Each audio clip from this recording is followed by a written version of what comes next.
Hello everyone, good morning. ये हमारा जो 85 इम्पोर्टेंट टॉपिक है उसका तीसरा वीडियो है। ठीक है, इसमें जो टॉपिक्स इम्पोर्टेंट वो हैं 10, 11, 12, 13 एंड 14। ठीक है, और ये जो चैप्टर है थर्मोडाइनमिक्स है। तो इसमें जितने इंपॉर्टेंट टॉपिक हैं उसको मैंने कवर किया है। ठीक है, और इसका जो वीडियो ठीक है, क्वेश्चन इंपॉर्टेंट जो क्वेश्चन रहेंगे इसका और नेक्स्ट वीडियो में आएगा, क्योंकि ऐसे ही वीडियो लेंदी हो जाता है, इसलिए मैं सोचा कि लाओ इस केवल कॉन्सेप्ट जो है इंपॉर्टेंट टॉपिक है उसको करा देता हूँ, और इसका जो क्वेश्चन रहेगा वो नेक्स्ट वीडियो में आ जाएगा। उसमें एनसीईआरटी रहेगी क्वेश्चन की। ठीक है, और पीवाईक्यू होगा जो इम्पोर्टेंट है।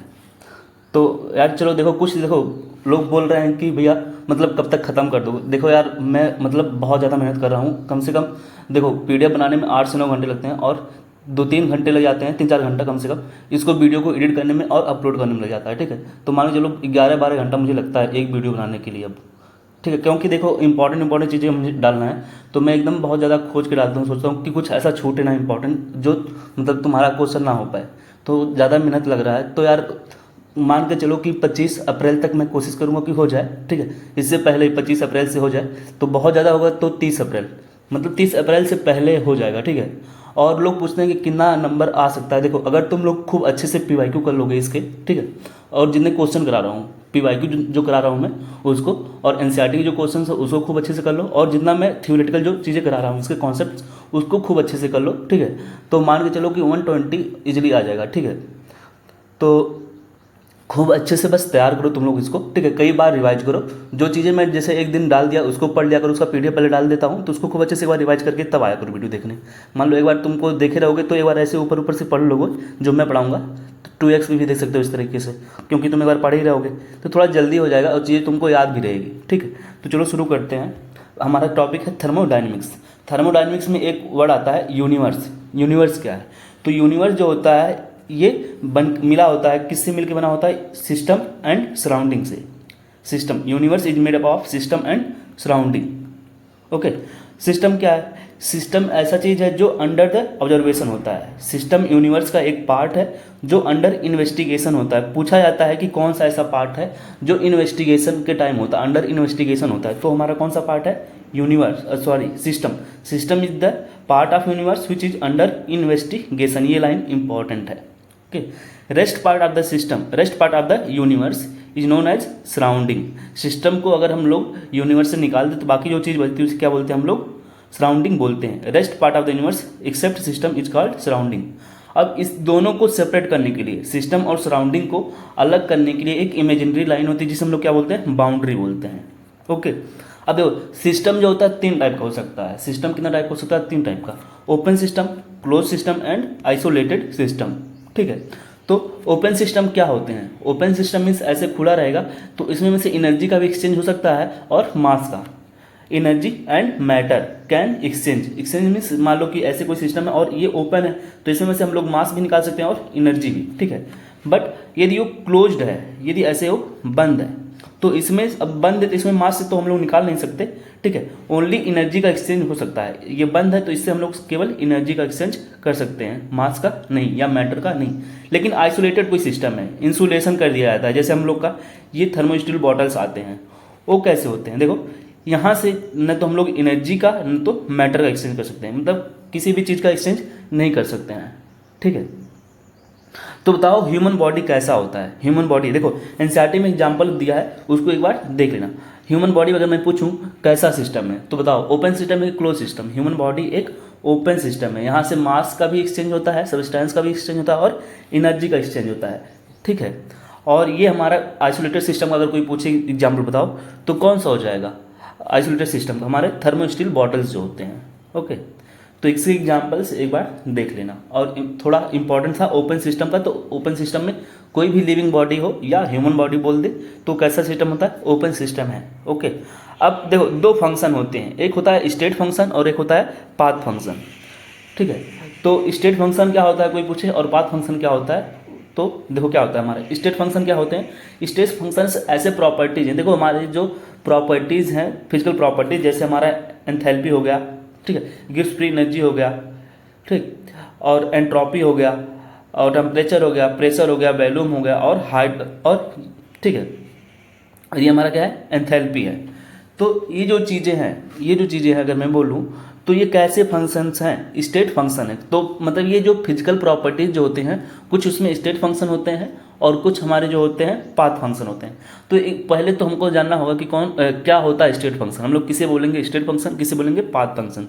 तो देखो, स्टेट फंक्शन ऐसी प्रॉपर्टीज होती है जो डिपेंड करती है only initial and final state पे। State function are those which depends upon initial and final state of the system, not on the process of the path. ठीक है, मीन्स कि मान लो कि कोई सिस्टम्स है और ये यहाँ से यहाँ तक जाना है इसको। ठीक है, अब ये ऐसे सीधा गया है, कैसे गया है, ये कुछ डिपेंड नहीं कर रहा है इस पर, ये इस पर डिपेंड नहीं कर रहा है किस तरह से गया है। इसके ये इनिशियल और फाइनल पाथ पे डिपेंड कर रहा है। ठीक है, इनिशियल और फाइनल पॉइंट पे डिपेंड करता है। इससे ऐसे फंक्शन बोलते हैं स्टेट फंक्शन। ओके, तो देखो इसका एग्जाम्पल क्या क्या होता है ये पूछा जाता है कि बताओ इनिशियल और फाइनल स्टेट के एग्जाम्पल क्या होंगे। इनिशियल एंड फाइनल स्टेट के हमारे स्टेट फंक्शन के एग्जाम्पल क्या होते हैं, स्टेट फंक्शन का एग्जाम्पल क्या होता है। तो स्टेट फंक्शन का पहले तो जो एनसीईआरटी में दिया उसको याद अच्छे से याद कर लेना। हमारा इंटरनल एनर्जी है U एंड एंथैल्पी है, इंटरनल एनर्जी या एंथैल्पी है। ओके, देखो एक ट्रिक है याद करने का स्टेट फंक्शन का, थोड़ा और ज़्यादा जो एग्जाम्पल याद करना हो तो कैसे, देखो E क्या हमारा इंटरनल एनर्जी, U को भी हम लोग इंटरनल एनर्जी से शो करते हैं। ये गिब्स फ्री एनर्जी है, ये एंट्रोपी है, ये टेम्परेचर है, ये प्रेशर है और ये वॉल्यूम है, और ये हमारा क्या है एंथैल्पी है। ठीक है, एंथैल्पी को ऐसे शो करते हैं। तो कैसे याद करोगे, E या A बोल सकते हो। E GST होता है ना, GST लगा होता है। हम लोग जैसे कहीं बड़े बड़े कोचिंग में पढ़ते हैं तो वहाँ पे भी GST लगता है। पढ़ाई पे जो है संत जो शिक्षा है उस पर जो GST लगा है दूसरे नंबर पे है GST का 18% GST, सबसे ज़्यादा जो GST लगा है सेकंड नंबर का GST सबसे ज़्यादा शिक्षा पे है। ठीक, तो देखो E GST पावे हैं, तो इसको याद कर लेना, E GST पावे हैं। ठीक है, ये क्या क्या है, एक स्टेट फंक्शन है। पाथ फंक्शन का एग्जाम्पल का क्या है, इंपॉर्टेंट है। ठीक है, इसको याद कर लेना, एग्जाम्पल्स याद होने ही चाहिए। पाथ फंक्शन तुमसे डेफिनेशन नहीं पूछते हैं, एग्जाम्पल ही पूछेंगे कि बताओ पाथ फंक्शन क्या होता है। तो हमारे जो वर्क है और हीट है वो क्या है, path function, work and heat. तो पूछा है कि पाथ फंक्शन क्या होता है। पाथ फंक्शन जो होते हैं प्रोसेस पे डिपेंड करते हैं, ये या पाथ पे डिपेंड करते हैं, डिपेंड्स ऑन पाथ या प्रोसेस। ये फाइनल और इनिशियल पॉइंट पे डिपेंड नहीं करते हैं। ये क्या है, जैसे हमारा वर्क और हीट हो गया, वर्क और हीट हमारे क्या है, ये पाथ फंक्शन है। ओके, तो देखो एक क्वेश्चन था, चलो पहले इसको थ्योरी कर लेते हैं, थोड़ा सा बचा है। और कुछ प्रॉपर्टीज होती है, जैसे एक्सटेंसिव प्रॉपर्टी किसे बोलेंगे और इंटेंसिव प्रॉपर्टी जिसे बोलते हैं थर्मोडायनेमिक प्रॉपर्टी। थर्मोडायनेमिक प्रॉपर्टी क्या होता है, एक्सटेंसिव प्रॉपर्टी और इंटेंसिव प्रॉपर्टी को हम लोग बोलते हैं थर्मोडायनेमिक प्रॉपर्टी। एक्सटेंसिव प्रॉपर्टी किसे बोलेंगे हम लोग, देखो एक्सटेंसिव प्रॉपर्टी ऐसी प्रॉपर्टी होती है जो डिपेंड करती है, एक्सटेंसिव प्रॉपर्टी जो होती है ऐसी थर्मोडायनेमिक प्रॉपर्टी है जो डिपेंड करती है किसके, मैटर के साइज एंड मास पे। ठीक है, प्रेजेंट इन द सिस्टम। मान लो कोई सिस्टम है, उस सिस्टम में जो मैटर प्रेजेंट है, और मैटर वो क्या हो सकता है, उसकी साइज हो सकती है और उसका मास हो सकता है। तो एक्सटेंसिव प्रॉपर्टी इस पर डिपेंड करता है। एक्सटेंसिव प्रॉपर्टी एक ऐसी प्रॉपर्टी होती है जो मैटर पे डिपेंड करती है सिस्टम के। ओके, मान लो कोई सिस्टम है, उसका मैटर क्या है, मतलब उसकी सिस्टम की साइज क्या है और उसका मास क्या है, उस पर डिपेंड अगर करता हो प्रॉपर्टी, उस प्रॉपर्टी बोलते हैं एक्सटेंसिव प्रॉपर्टी। ठीक है, इंटेंसिव प्रॉपर्टी जो होती है, property which are independent of matters, ऐसी प्रॉपर्टी जो मैटर पे डिपेंड नहीं करती है। सिस्टम की वो प्रॉपर्टी जो मैटर पे डिपेंड नहीं करती है वो हमारी क्या प्रॉपर्टी होती है, इंटेंसिव प्रॉपर्टी। देख रहे हो हम लोग किसकी बात करें, सिस्टम की। सिस्टम ही हमारे अंडर ऑब्जर्वेशन होता है, इन्वेस्टिगेशन होता है। ठीक है, तो वही हम लोग अभी पढ़े थे कि सिस्टम क्या होता है, सिस्टम यूनिवर्स का एक ऐसा पार्ट होता है जो अंडर इन्वेस्टिगेशन होता है। तो देखो अभी उसी की बात हम लोग कर रहे हैं, अभी देख रहे हैं हमेशा सिस्टम ही यूज आएगा। ठीक है, तो ये प्रॉपर्टीज है एक्सटेंसिव इंटेंसिव, इसके एग्जांपल्स पूछे जाते हैं। देखो एक्सटेंसिव प्रॉपर्टी कौन कौन से होते हैं, तो सोचो वॉल्यूम क्या होता है, एक साइज होता है ना, या उसका मास। मतलब ऐसी प्रॉपर्टीज जो मैटर पे डिपेंड करती है, मीन्स जिसके पास साइज हो, मास हो, इन चीज़ों पे जो डिपेंड करता है वो एक्सटेंसिव प्रॉपर्टी होता है। और मोस्टली देखोगे ना जिसके नाम में ई रहेगा, ठीक है, ई जिसके आगे लग गया वो हमारा जो प्रॉपर्टी होगा एक्सटेंसिव प्रॉपर्टी होता है। ठीक है, देखो वॉल्यूम तो होगा ही, ठीक है, क्योंकि इसके पास क्या है, साइज है। नंबर ऑफ मोल याद कर लें, मोल के नंबर अगर कोई पूछे कैसी प्रॉपर्टी है, वो भी कैसी प्रॉपर्टी है, एक्सटेंसिव प्रॉपर्टी है। मास, कितना मास है देखो, ये भी एक्सटेंसिव प्रॉपर्टी है। Free energy, Gibbs free energy याद करना, इसे बोलते हैं फ्री एनर्जी या गिब्स फ्री एनर्जी, हमारा क्या है, एक्सटेंसिव प्रॉपर्टी है। एंट्रोपी देखो ई आ गया ना, तो ये भी कैसा प्रॉपर्टी है, एक्सटेंसिव प्रॉपर्टी। एंथैल्पी ऐसे इंटरनल एनर्जी और हीट कैपेसिटी, इसको अच्छे से याद कर लेना। ठीक है, अब बताओ, मैं पूछूं टेम्परेचर बताओ कैसी प्रॉपर्टी है, एक्सटेंसिव प्रॉपर्टी की इंटेंसिव प्रॉपर्टी, डेंसिटी बताओ तो एक्सटेंसिव प्रॉपर्टी की इंटेंसिव प्रॉपर्टी, ठीक है। और ये देखो हमेशा दो चीज़ का रेशियो, दो एक्सटेंसिव प्रॉपर्टी का रेशियो वो इंटेंसिव होता है। जैसे density equal to mass upon volume, एक चीज़ आपको ना, दो एक्सटेंसिव प्रॉपर्टी, ये भी कैसा प्रॉपर्टी है, एक्सटेंसिव प्रॉपर्टी है, ये मास, वॉल्यूम भी कैसा प्रॉपर्टी, एक्सटेंसिव प्रॉपर्टी। तो दो एक्सटेंसिव प्रॉपर्टी का जो रेशियो होता है वो इंटेंसिव प्रॉपर्टी होता है। ये लाइन भी याद कर लेना। देखो यहाँ पे मोल था, हमारा जो मोल होता है वो कैसा प्रॉपर्टी था, एक्सटेंसिव प्रॉपर्टी है। लेकिन और यहाँ पे देखो वॉल्यूम था, लेकिन अगर मोलर आगे लग गया, मोलर वॉल्यूम, ठीक है, वो कैसा प्रॉपर्टी हो जाएगा, इंटेंसिव प्रॉपर्टी। डेंसिटी जो होता है हमारा क्या है, इंटेंसिव प्रॉपर्टी। रिफ्रैक्टिव इंडेक्स भी इंटेंसिव प्रॉपर्टी है। टेम्परेचर, प्रेशर, ये सब कैसे प्रॉपर्टी हैं, इंटेंसिव प्रॉपर्टी। मैं बोलूँ कि कोई गिलास पानी है, उसका टेम्परेचर कितना है, 100 डिग्री सेंटीग्रेड है।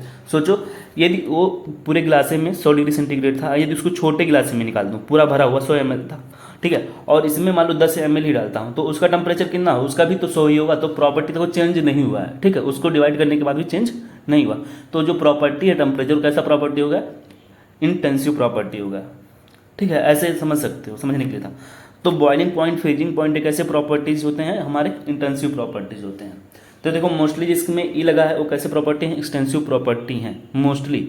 गिब्स फ्री एनर्जी भी हमारा ऐसा है, एक्सटेंसिव प्रॉपर्टी। लेकिन अगर कोई पूछे ई नॉट सेल, ये बताओ कैसा प्रॉपर्टी है, इंटेंसिव प्रॉपर्टी होता है, ठीक है। ई नॉट में यहाँ पे लिख देता हूँ, मतलब ई सेल जो प्रॉपर्टी होती है वो कैसी होती है, इंटेंसिव प्रॉपर्टी है, ओके। देखो प्रोसेस, अभी हम लोग पढ़ेंगे ना, तो कई टाइप के प्रोसेस होते हैं, isothermal process, isochoric process, isobaric process, adiabatic process and cyclic process. ये सब प्रोसेस हैं जो हम लोग के टर्म है। और ये सब जो थर्मोडायनेमिक्स जो हम लोग का है, ये हम लोग के फिजिक्स में भी आता है। जैसे एटॉमिक स्ट्रक्चर, ऐसे थर्मोडायनेमिक्स थे। इन सभी चैप्टर को ना खूब अच्छे से तैयार करना। अगर यहाँ पे तैयार रहेगा या वहाँ पे तैयार कर लोगे तो तुम्हारा दो दो जगह काम चलेगा, ठीक है। थोड़ा कंपेयर करके चीज़ों को पढ़ना भी सीखो। मैं जब तैयारी करता था तो मैं दोनों जगह का कंपेयर करता था, फिजिक्स में क्या दिया है, यहाँ पे क्या दिया है, ठीक है। मिक्स करके जो चीज़ें एक दूसरे से कनेक्टेड होती है ना, उनको मिक्स करके ही पढ़ा करो, ठीक है। देखो बोला कि प्रोसेस क्या होते हैं, प्रोसेस कई टाइप के होते हैं, जैसे isothermal process, isochoric process, isobaric and adiabatic and cyclic process. देखो जिसके आगे लग गया मीन्स आइसो, आइसो मीन्स क्या हो जाएगा, same. Thermal means temperature, same temperature पे ऐसा प्रोसेस जो सेम टेम्परेचर पे प्रोसेस होगा उसे हम लोग बोलेंगे आइसोथर्मल प्रोसेस।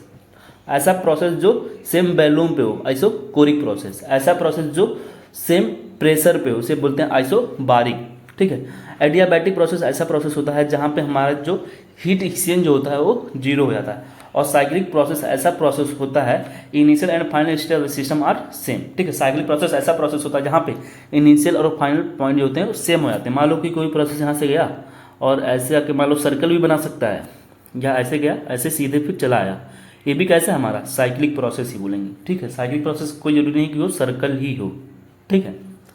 समझ में आया, साइक्लिक प्रोसेस लोग सोचते हैं कि ये सर्कल ही है, कोई जरूरी नहीं, ये हमारा साइक्लिक प्रोसेस है, ठीक है। ये भी हमारा साइक्लिक प्रोसेस मीन्स जहाँ से तुम चले फिर वहीं पे पहुँच गए, वो हमारा साइक्लिक हो गया, ठीक है। अब देखो कुछ इंपॉर्टेंट पॉइंट होता है, जैसे आइसोथर्मल में बोलो तो क्या टेम्परेचर क्या होते हैं, कांस्टेंट होते हैं। आइसोथर्मल प्रोसेस टेम्परेचर क्या है हमारा, कांस्टेंट है, ठीक है। टेम्परेचर आइसो मीन्स क्या, सेम टेम्परेचर हो गया, थर्मल मीन्स तो टेम्परेचर ये कांस्टेंट है। मैं बोलूँ तो चेंज इन टेम्परेचर क्या होगा, मीन्स चेंज इन टेम्परेचर क्या हो जाएगा, जीरो। जब कोई चीज़ कांस्टेंट हो, एक लाइन याद कर लेना, जब कोई भी चीज़ कांस्टेंट होती है तो उसका चेंज क्या होता है, जीरो होता है। तो टेम्परेचर यहाँ पे कांस्टेंट है तो उसका चेंज क्या हो जाएगा, जीरो। ऐसे देखो यहाँ पे वॉल्यूम कांस्टेंट है तो इसका चेंज क्या होगा, वॉल्यूम जीरो होगा। ऐसे प्रेशर का भी चेंज इन प्रेशर क्या हो जाएगा, जीरो हो जाएगा, ठीक है। तो यहाँ पे बोला कि चेंज इन टेम्परेचर क्या हो जाएगा, जीरो होगा। तो हीट एक्सचेंज टेक्स प्लेस, यहाँ पे हीट एक्सचेंज होगा, ठीक है। आइसोथर्मल प्रोसेस में याद कर लेना क्या होता है कि हीट का एक्सचेंज होता है। आइसोथर्मल प्रोसेस में हीट का एक्सचेंज होता है, ठीक है, ठीक। जैसे देखो आइसोकोरिक प्रोसेस, आइसो जो कोरिक प्रोसेस होता है, यहाँ पे वॉल्यूम कांस्टेंट होता है। मीन्स वॉल्यूम कांस्टेंट कब होगा, कोई एक क्लोज सिस्टम हो, सोचो एक क्लोज सिस्टम होगा, उसी का तो वॉल्यूम कांस्टेंट होगा। मान लो ऐसे कोई सिस्टम है और ये बंद है तभी इसका वॉल्यूम कांस्टेंट है, नहीं तो ऐसे खुला होता तो यहाँ से चीज़ें निकल जाती, ठीक है। तो ये कोई क्लोज सिस्टम होता है, तो क्लोज सिस्टम अगर बोल दे तो जान जाना आइसोकोरिक प्रोसेस की बात कर रहा है। बोलेगा कि एक ऐसा सिस्टम था जो क्लोज था तो समझना आइसोकोरिक प्रोसेस की बात कर रहा है। मीन्स वॉल्यूम क्या होगा, उसका कांस्टेंट होगा। समझ में आया, तुमको इनडायरेक्ट बताएगा कि वॉल्यूम कांस्टेंट है, उसको बताने के लिए बोल सकता है कि एक क्लोज सिस्टम है, ठीक है। और ऐसे ही बोल देगा अगर ओपन सिस्टम है, तो ओपन सिस्टम जब कभी भी होगा तो समझ जाना ओपन सिस्टम है मीन्स वो किसकी बात कर रहा है, आइसोबारिक प्रोसेस की। क्यों, क्योंकि कोई सिस्टम ओपन होगा तो उसके ऊपर ओपन है तो देखो जो प्रेशर यहाँ पे है वही प्रेशर यहाँ पे भी होगा, एटमॉस्फेरिक प्रेशर। तो प्रेशर का यहाँ पे सेम है, तो मीन्स आइसोबारिक हो गया ना। तो आइसोबारिक प्रोसेस कैसे होते हैं, ओपन कंटेनर में होते हैं। ओके ठीक है। तो देखो बोला था आइसोथर्मल प्रोसेस में हीट का एक्सचेंज होता है। ठीक है, कोई आइडियल गैस के लिए, ये लाइन देखो बहुत ज़्यादा इंपॉर्टेंट, कई बार पेपर में आ चुका है। फॉर आइडियल गैसेज, कोई आइडियल गैस है, ठीक है, उसकी अगर हम लोग बात करें तो जो चेंज इन एंथैल्पी होता है, चेंज इन एंथैल्पी और चेंज इन इंटरनल एनर्जी जो होती है वो जीरो होती है। एक लाइन याद कर लेना, फॉर एन आइडियल गैस, कोई भी आइडियल गैस हो, ठीक है, फॉर एन आइडियल गैस, उसके लिए अगर हम लोग आइसोथर्मल में बात करें तो चेंज इन टेम्परेचर और change in pressure, change in internal energy क्या होते हैं, जीरो होते हैं। फार्मूला यहाँ पे लिखा हुआ है डेल्टा एच का और डेल्टा ई का, क्योंकि देखो चेंज इन टेम्परेचर क्या होता है आइसोथर्मल में, जीरो होता है, तो इसीलिए डेल्टा एच और यहाँ पे डेल्टा ई क्या हो जाते हैं, जीरो। तो for an ideal gas at isothermal process में वो क्या होते हैं, change in internal energy and change in enthalpy क्या होते हैं, जीरो होते हैं। ठीक है, लेकिन इन case of all phase transition, अगर कोई हम लोग फेज ट्रांजिशन पढ़ रहे हैं, मान लो कोई क्या है सॉलिड से लिक्विड में जा रहा है, लिक्विड से वेपर में जा रहा है, उस समय आइसोथर्मल प्रोसेस तो है, टेम्परेचर देखते होगे वहाँ पे चेंज नहीं होता है। ठीक है, जब कभी भी फेज ट्रांजिशन होता है तो मान लो कोई सॉलिड से लिक्विड में गया है ना, तो सॉलिड से लिक्विड में टेम्परेचर यहाँ पे कहा था, यहाँ पे जो टेम्परेचर होगा यहाँ पे भी वही टेम्परेचर होता है, ये कांस्टेंट हो गया टेम्परेचर, तो चेंज इन टेम्परेचर तो जीरो है। लेकिन डेल्टा एच और डेल्टा ई यहाँ पे जीरो नहीं होते हैं, लेकिन आइडियल गैस के लिए क्या होते हैं, डेल्टा एच और डेल्टा ई जीरो होते हैं। ये लाइन इंपॉर्टेंट है। ठीक है, आइसोकोरिक प्रोसेस ऐसा प्रोसेस होता है यहाँ पे चेंज इन वैल्यू क्या होता है, जीरो होता है। तो देखो वर्क हम लोग निकालते हैं फार्मूले से, W = -P external into delta V। तो यहाँ पे क्या होता है, देखो चेंज इन वैल्यू क्या है, जीरो, तो वर्क हमारा क्या हो जाता है, जीरो। यहाँ पे ऐसे लिखा था इसलिए। ठीक है, आइसोबारिक का हो गया कि ये प्रेशर कांस्टेंट होता है, और ये कब होते हैं, ओपन कंटेनर में होते हैं। एडियाबैटिक के लिए होगा कि यहाँ पे कोई हीट एक्सचेंज नहीं हो। देखो आइसोथर्मल प्रोसेस में हीट का एक्सचेंज हो रहा था, ठीक है, जबकि एडियाबैटिक जो प्रोसेस है यहाँ पे हीट का एक्सचेंज नहीं होता है। ठीक है, और DQ जो होता है वो जीरो होता है। और ये हमारा कैसा प्रोसेस है, इंसुलेटेड, देखो वही थर्ड सिस्टम। तो 3 सिस्टम हम लोग पढ़े थे, open system, close system and insulated system. तो ओपन सिस्टम किसके लिए था, आइसोबारिक के लिए था। ओपन रहेगा तो प्रेशर सेम होगा। आइसोकोरिक मीन्स बैलून बंद होना चाहिए, आइसोकोरिक हो गया। और आइसोलेटेड सिस्टम हमारा कौन सा होगा, एडियाबैटिक होगा, वहाँ पे हीट का भी एक्सचेंज नहीं होता है। और साइक्लिक प्रोसेस जो होते हैं ऐसे प्रोसेस होते हैं जहाँ पे इनिशियल और फाइनल पॉइंट जो होते हैं सिस्टम के वो सेम होते हैं। ठीक है, अब जितने भी स्टेट फंक्शन हैं वो उनके जो चेंज होगी, ठीक है, जितने भी स्टेट फंक्शन होते हैं वो आइसोसाइक्लिक प्रोसेस में उनके जो चेंज होंगे वो क्या आ जाएंगे, जीरो आ जाएंगे। ठीक है, जैसे हम लोग जानते हैं कि हमारा जो एंथैल्पी था, इंटरनल एनर्जी थी, ठीक है, प्रेशर था, टेम्परेचर था, ठीक है, इन सब का चेंज क्या आ जाएगा, जीरो। क्योंकि सोचो मैं यहाँ से गया और फिर यहीं पे चला आया, तो यहाँ पे जो टेम्परेचर था वही टेम्परेचर पहले भी हो गया और बाद में भी है, तो चेंज इन टेम्परेचर क्या हो जाएगा, जीरो हो जाएगा ना। और टेम्परेचर क्या है, एक स्टेट फंक्शन है, प्रेशर भी स्टेट फंक्शन है, इंटरनल एनर्जी हो गया, एंथैल्पी हो गया, ठीक है, ये सब स्टेट फंक्शन थे। तो चेंज इन, देखो यहाँ पे लिखा हूँ, इसको बोलते हैं change in state function will be zero. Okay, देखो एक क्वेश्चन है, 2-3 क्वेश्चन मैं इसमें लिया हूँ, बाकी क्वेश्चन मैं उसमें कराऊंगा, ठीक है, एक नेक्स्ट वीडियो में, क्योंकि वीडियो फिर ज़्यादा लेंदी हो जाता, ठीक है, इसलिए मैं इसको फिर अलग कर दिया हूँ जितने इंपॉर्टेंट क्वेश्चन हैं। 2-3 क्वेश्चन पहले लिख देता, तुम कहें कि आ ही हटाएं आप। देखो बोला है कि which are the following are not state function, इसमें से कौन से हैं जो स्टेट फंक्शन नहीं है। तो हम लोग जानते हैं हमारा जो क्या होता था, हीट और वर्क, हमारा हीट और वर्क कैसे होते थे, ये हीट और वर्क हमारे जो होते थे ये कैसे होते थे, ये पाथ फंक्शन होते थे, हीट और वर्क। अभी हम लोग पढ़ के आए हैं हीट और वर्क कैसा प्रॉपर्टी है हम लोग का, पाथ, हीट और वर्क कैसे है, पाथ फंक्शन होते हैं। तो वही पूछा कि इसमें से कौन से हैं जो स्टेट फंक्शन नहीं है। तो हमारा जो सेकंड है और थर्ड है। अब सोचो Q और W कैसे फंक्शन है, मीन्स Q + W, हम लोग जानते हैं डेल्टा U = Q + W। तो बताओ डेल्टा U जो है हमारा कैसा फंक्शन था, ये हमारा स्टेट फंक्शन था। तो ये भी तो डेल्टा, जैसे डेल्टा U = हो रहा है, डेल्टा U = Q + W, ये हमारा फर्स्ट लॉ ऑफ थर्मोडायनेमिक्स का आया, ठीक है, ये याद करना, जो फार्मूला है फर्स्ट लॉ ऑफ थर्मोडायनेमिक्स का वही फार्मूला है, डेल्टा U = Q + W। तो डेल्टा U सोचो इसके इतने के बराबर है, मीन्स ये भी हमारा क्या हो जाएगा, स्टेट फंक्शन हो जाएगा। ठीक है, तो हमारे जो ये है ये स्टेट फंक्शन है, ठीक है, जबकि ये पाथ फंक्शन दोनों है। ऐसे हम लोग जानते हैं H - TS लिखा है ना, Gibbs free energy delta G = होता है H minus T into delta S. ठीक है, ये फार्मूला भी याद कर लेना। ये जो दो फार्मूले यहाँ पे लिखे हैं काफ़ी इंपॉर्टेंट है। ये गिब्स फ्री एनर्जी का फार्मूला है, ठीक है, जिससे हम लोग गिब्स फ्री एनर्जी निकालते हैं और बताते हैं कोई प्रोसेस स्पॉन्टेनियस है कि नॉन स्पॉन्टेनियस है। अभी हम लोग बाद में पढ़ेंगे, काफ़ी इंपॉर्टेंट टॉपिक है। ठीक है, तो ये देखो, ये जो इतनी चीज़ें हैं ये किसके बराबर है? गिब्स फ्री के। और गिब्स फ्री एनर्जी कैसा था? एक सॉरी हमारा स्टेट फंक्शन था, ये स्टेट फंक्शन था ना, तो ये भी क्या हो गया? हमारा स्टेट फंक्शन हो गया। तो यही दो प्रॉपर्टीज जो कैसे हैं, मीन्स हमारा आंसर जो हो जाना चाहिए बी हो जाना चाहिए। ठीक, देखो वही चीज़ यहाँ पे समझाया हुआ है।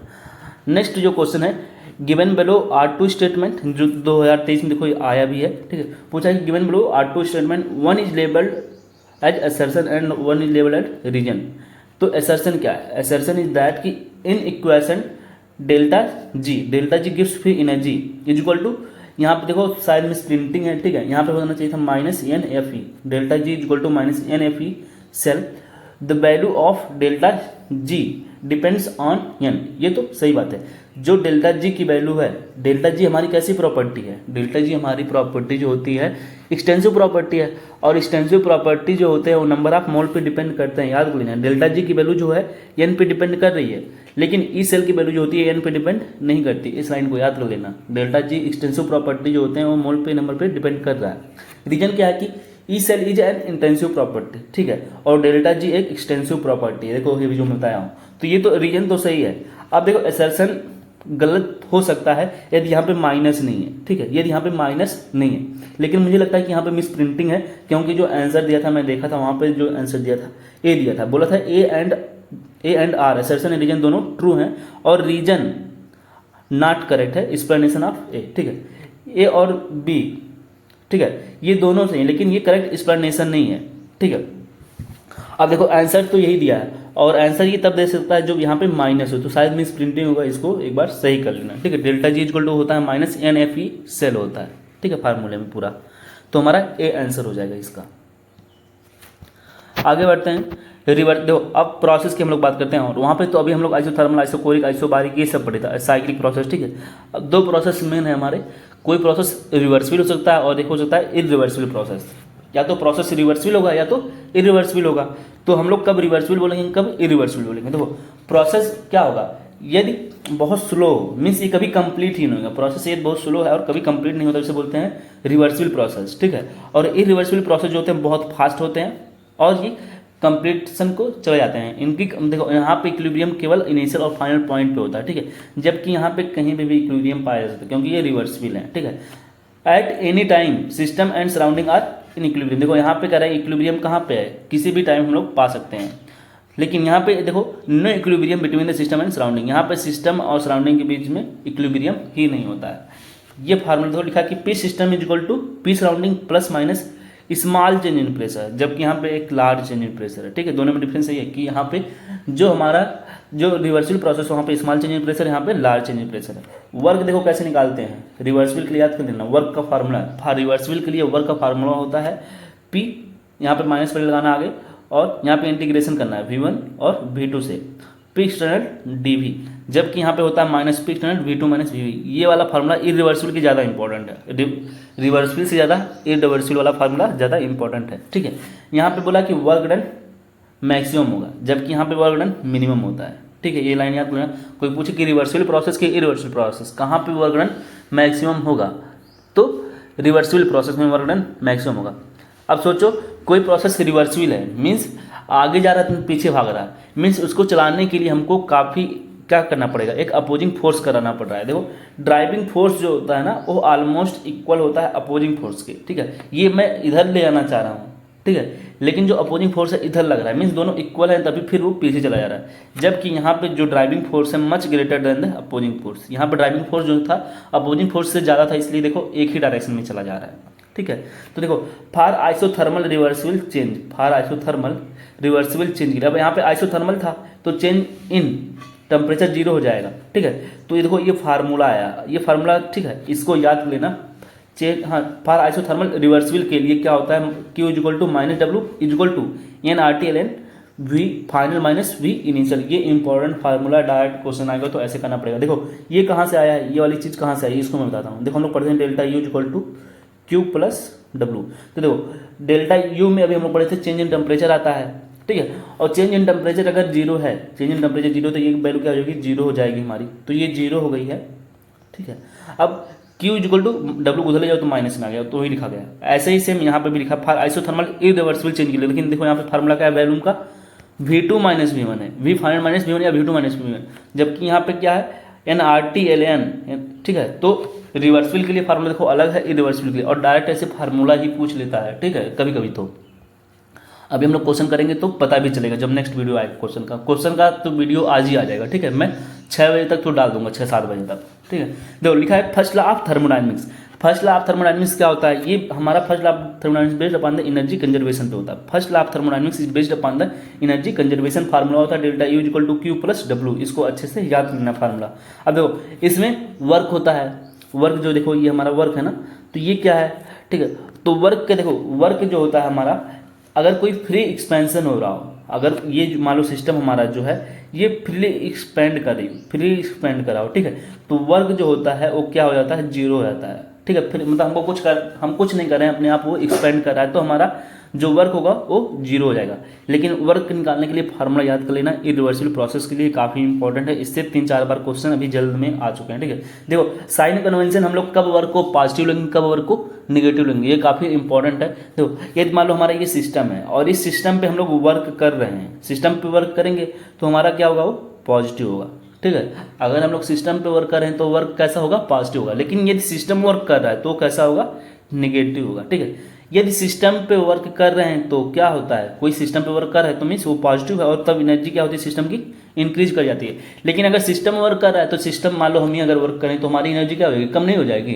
तो मान लो हम ही सिस्टम है और हम वर्क कर रहे हैं तो हमारी एनर्जी कम हो जाएगी। वही कह रहा है कि अगर सिस्टम वर्क करता है तो उसकी एनर्जी क्या होती है, डिक्रीज कर जाती है, और कैसा होता है, वर्क निगेटिव होता है, ठीक है। ये डब्ल्यू के लिए था कन्वेंशन, साइन कन्वेंशन। अगर हम लोग क्यू की बात करें, देखो यदि सिस्टम एब्जॉर्ब कर रहा है, यदि सिस्टम हीट को एब्जॉर्ब कर रहा है या सिस्टम में हम लोग हीट दे रहे हैं तो हीट कैसा होगा, पॉजिटिव होगा, ठीक है। लेकिन सिस्टम हीट निकाल रहा है, सिस्टम अगर हीट निकाल दे रहा है, ठीक है, तो उसे बोलते हैं क्या, उसे वो जो हमारा हीट होगा वो कैसा होगा, निगेटिव होगा, ठीक है। Heat always flow from higher body temperature to lower body temperature, ठीक है। अब देखो लिखा है कि आइसोथर्मल प्रोसेस के लिए हम लोग बात कर रहे हैं, कोई आइसोथर्मल प्रोसेस हो उसमें भी हम लोग देख के आए थे, ठीक है। फॉर आइडियल गैस के लिए, फॉर आइसोथर्मल प्रोसेस, एक कोई आइसोथर्मल प्रोसेस है, ठीक है, वहाँ पे टेम्परेचर क्या होगा, कांस्टेंट होगा, temperature constant, change in temperature क्या है, जीरो, तो चेंज इन टेम्परेचर जीरो होगा और डेल्टा यू भी जीरो हो जाएगी, ठीक है। तो बताना है कि वर्क कितना होगा, वर्क जो होता है माइनस क्यू के बराबर होगा, क्यू माइनस डब्ल्यू के बराबर होता है। लेकिन ऐसे ही आइसोकोरिक प्रोसेस में, आइसोकोरिक में क्या होता है, आइसोकोरिक में वर्क क्या होता है हमारा, जीरो। देखो जैसे आइसोथर्मल में वर्क क्या है, हीट के बराबर है, लेकिन आइसोकोरिक में क्या हो जाता है, जीरो। क्यों, क्योंकि अभी हम लोग फार्मूला पढ़ के आए हैं कि वैल्यूम कांस्टेंट होगा। देखो जो वैल्यूम पहले था वही फाइनल में है, तो ये चेंज इन वैल्यूम क्या आ जाएगा, जीरो, वी माइनस भी क्या हो जाएगा, जीरो हो जाएगा ना, तो वर्क क्या हो जाएगा, जीरो हो जाएगा। अब देखो वर्क जीरो है तो अभी हम लोग फार्मूला पढ़े थे delta U equal to Q plus, sorry delta U equal to Q plus W. अब वर्क जीरो हो गया तो हीट और इंटरनल एनर्जी दोनों बराबर हो जाते हैं, और तब यहाँ पे फार्मूला क्या होता है, N C V delta T. यहाँ पे भी क्यों आया, क्योंकि यहाँ पे वैल्यूम कांस्टेंट है, यहाँ पे भी क्यों आया, क्योंकि वैल्यूम कांस्टेंट है। आइसोबारिक में क्या होता है, हमारा प्रेशर कांस्टेंट होता है। तो देखो ये फार्मूला होगा वर्क के लिए, ये फार्मूला याद कर लेना, ठीक है। वर्क के लिए फ्री एक्सपेंशन कहीं पे हो रहा है, अभी मैं बताया था जब फ्री एक्सपेंशन होता है तो वर्क हमारा क्या होता है, जीरो होता है। कौन कौन सी चीज़ें जीरो होती हैं इसको याद कर लेना, काफ़ी इंपॉर्टेंट। फ्री एक्सपेंशन होगा तो मतलब प्रेशर क्या है, एक्सटर्नल जो प्रेशर था वो जीरो था, ठीक है। कभी भी बोलते फ्री एक्सपेंशन है, ठीक है, या वैक्यूम है, वैक्यूम में प्रेशर क्या होता है, जीरो होता है, याद रखना। इन वैक्यूम चाहे बोले चाहे फ्री एक्सपेंशन बोले, वहाँ पे प्रेशर क्या होते हैं, जीरो होते हैं। तो हमारा भी हम लोग पढ़े थे formula W equal to minus P external into delta V, तो प्रेशर भी जीरो था तो वर्क भी जीरो, वर्क जीरो है और डेल्टा यू और डेल्टा मतलब क्यू भी जीरो हो जाएगा। ये वाला काफ़ी इंपॉर्टेंट है, इसको बहुत ज़्यादा इंपॉर्टेंट है, इसको तो जरूर याद कर लेना, ठीक है। इस पे स्टार मार्क कर देता हूँ। कुछ पॉइंट्स है, molar heat capacity, molar heat capacity at constant pressure is given by CP. Molar heat capacity को हम लोग किसे देते हैं, एट कांस्टेंट प्रेशर पे बोला, लेकिन देखो molar heat capacity at constant pressure, constant pressure है तो मोलर हीट कैपेसिटी को पहले तो हम लोग सी से रिप्रेजेंट करते हैं। मोलर हीट कैपेसिटी को हम लोग किससे रिप्रेजेंट करेंगे, सी से, ठीक है। तो मोलर हीट कैपेसिटी को हम लोग सी से रिप्रेजेंट करते हैं, सी से रिप्रेजेंट करते हैं, और एट कांस्टेंट प्रेशर में सीपी हो जाएगा। इसी तरह से molar heat capacity at constant volume को हम किससे लिखेंगे, सी वी से लिखेंगे, ठीक है। एक फार्मूला हम लोग पढ़ते हैं फॉर 1 मोल के लिए, C P minus C V equal to R. देखो ये 1 मोल के लिए था, नहीं तो ऐसे C P minus C V equal to n R होता, ठीक है। लेकिन हम लोग 1 मोल की बात करते हैं तो यहाँ पे एन की वैल्यू 1 हो जाती है, तो फार्मूला आ जाता है C P minus C V equal to R. देखो दोनों में रिलेशन क्या है, सी पी और सी वी में रिलेशन क्या है कि gamma is equal to C P upon C V, ये फार्मूला भी याद कर लेना दोनों, ठीक है। अब देखो गामा का वैल्यू जो होता है मोनोएटॉमिक गैस के लिए अलग होगा, डाइएटॉमिक गैस के लिए अलग होगा, और ट्राईएटॉमिक गैस वो 2 टाइप के होते हैं। देखो लिखा है कि मोनोटॉमिक गैस, डाइएटॉमिक गैस और ट्राईएटॉमिक। ट्राईएटॉमिक जो होते हैं लीनियर भी होता है नॉन लीनियर, लेकिन वैल्यू सेम आती है, ठीक है। सॉरी, वैल्यू थोड़ा डिफरेंट आती है गामा के लिए, ठीक है। लेकिन एक चीज़ याद लेना, जो मोनोएटॉमिक होते हैं और डाइएटॉमिक और जो ट्राईएटॉमिक में 2 टाइप के हैं, लीनियर और नॉन लीनियर। इसमें गामा का वैल्यू याद कर लेना सबसे ज़्यादा किसके लिए होता है। देखो यहाँ पे जो वैल्यू है 1.667 के करीब में आता है, ठीक है। और यहाँ पे देखो 1.33 आता है, यहाँ पे शायद 1.4 आता है। तो इन सब का जो वैल्यू है देखो डाइएटॉमिक में और ट्राईएटॉमिक में, डाइएटॉमिक का तो 7/5 आता है और ट्राईएटॉमिक की जो लीनियर होते हैं उनकी जो वैल्यू होती है उनका भी 7/5 आता है, ठीक है। तो किस सबसे ज़्यादा पूछता है कि जो गामा का वैल्यू है वो किसके लिए होता है, मोनोएटॉमिक के लिए, ठीक है। ये वैल्यू याद कर लेना, डायरेक्ट पूछता है। देखो कुछ रिलेशन दिए गए थे फार्मूला डायरेक्ट ऐसे, ठीक है, इसको याद कर लेना। आइडियल गैस के लिए है, ठीक है। For reversible adiabatic process, for reversible adiabatic process के लिए होता है P V gamma is equal to constant, ठीक है।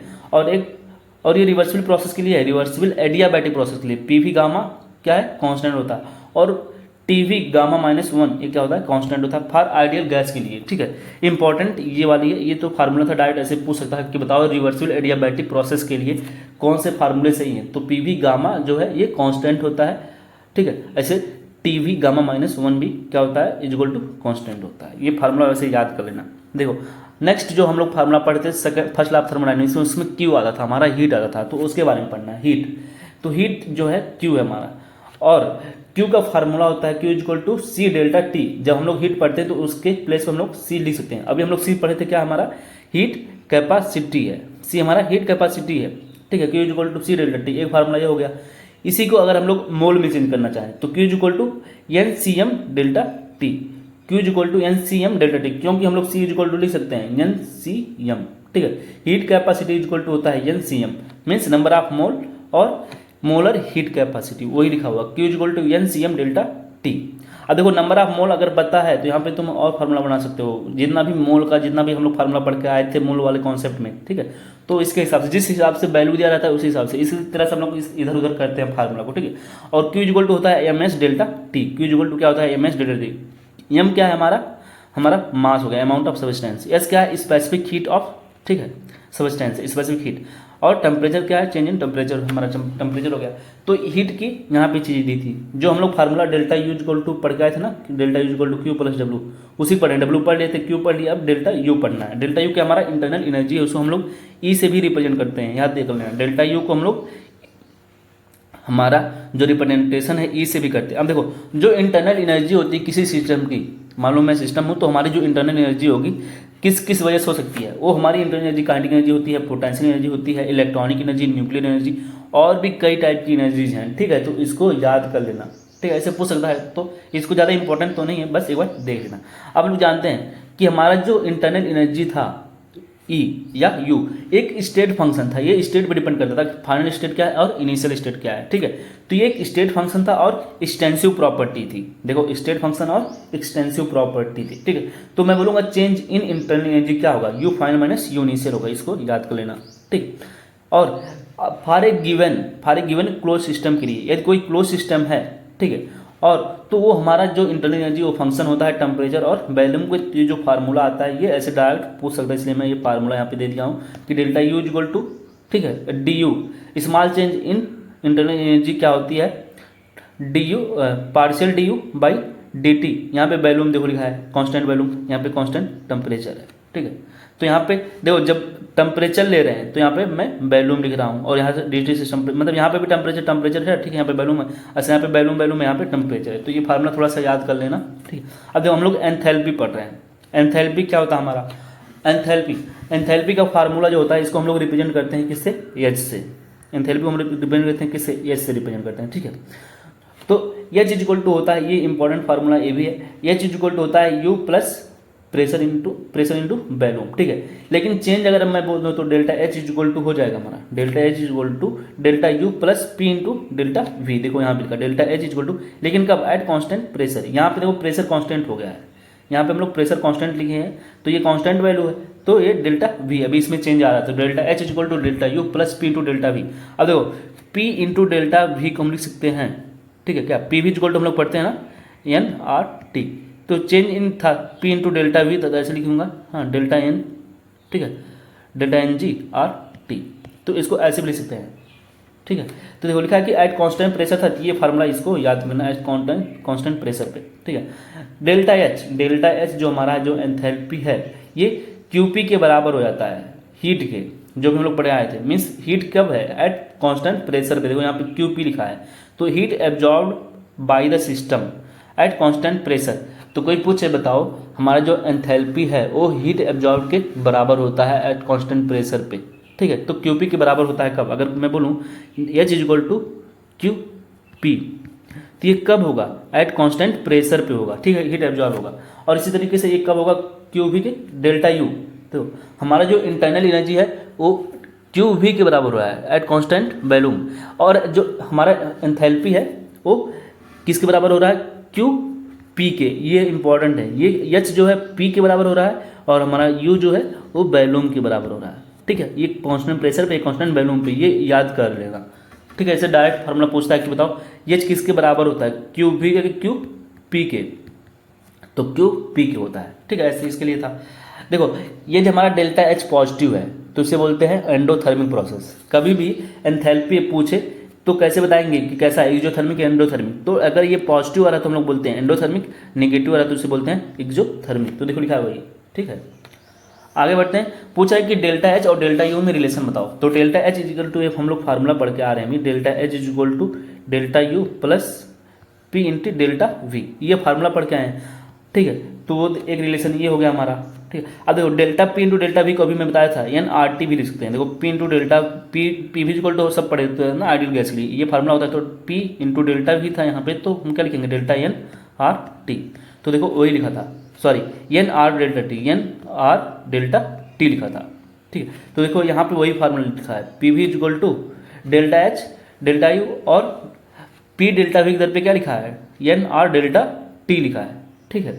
तो ये कब लिखेंगे, देखो बोला है कि if substance is not going under chemical reaction और फेज चेंज, यदि कोई भी केमिकल रिएक्शन ना हो या फेज चेंज ना हो तो delta H equal to delta U plus N R delta T लिखेंगे, ठीक है। In case of chemical change, लेकिन यदि केमिकल चेंज हो रहा हो तो delta N G R T लिखते हैं। देखो वही फार्मूला जो था, ठीक है, मैं बताया था ना कि क्या लिखते थे, पी इंटू डेल्टा वी की दर पे लिख सकते थे delta N G R T. तो देखो यहाँ पे वो लिख रहे हैं, ये कब लिखेंगे, जब कोई केमिकल रिएक्शन हो रहा हो, कोई केमिकल चेंज हो रहा है। लेकिन जब कोई केमिकल चेंज नहीं हो रहा होगा तो ये हम लेते हैं, ठीक है, केमिकल रिएक्शन जब होता है, ठीक है। और ये फार्मूला तो मैं बता ही दिया अभी, ठीक है। ये देखो कुछ वैल्यूज हैं, जैसे हम लोग वर्क कब लेंगे, कितना लेंगे, ठीक है, और क्यू को क्या लिखेंगे, कौन सा फार्मूला आएगा हमारा इंटरनल एनर्जी का और एंथैल्पी का। ये चार चीज़ें यहाँ पे दी हुई हैं और इसका फार्मूला अलग अलग स्टेट में, रिवर्सिबल स्टेट में क्या होगा, रिवर्सिबल आइसोथर्मल में, इरिवर्सिबल आइसोथर्मल में, आइसोबारिक प्रोसेस में क्या होगा, आइसोकोरिक प्रोसेस में क्या होगा, रिवर्सिबल एडियाबैटिक, इरिवर्सिबल एडियाबैटिक में क्या होगा, ठीक है, और पॉलीट्रॉपिक प्रोसेस में क्या होगा, साइक्लिक प्रोसेस में क्या होगा, ठीक है।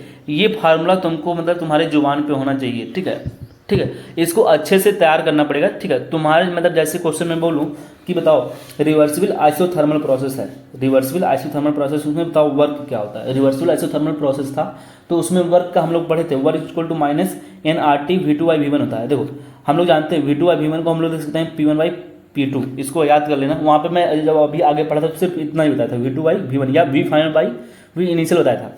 लेकिन हम लोग जानते हैं पी वी इक्वल टू जब एन आर टी होता है ना तो ये चीज़ें कांस्टेंट हो जाती हैं टाइम पे, ठीक है।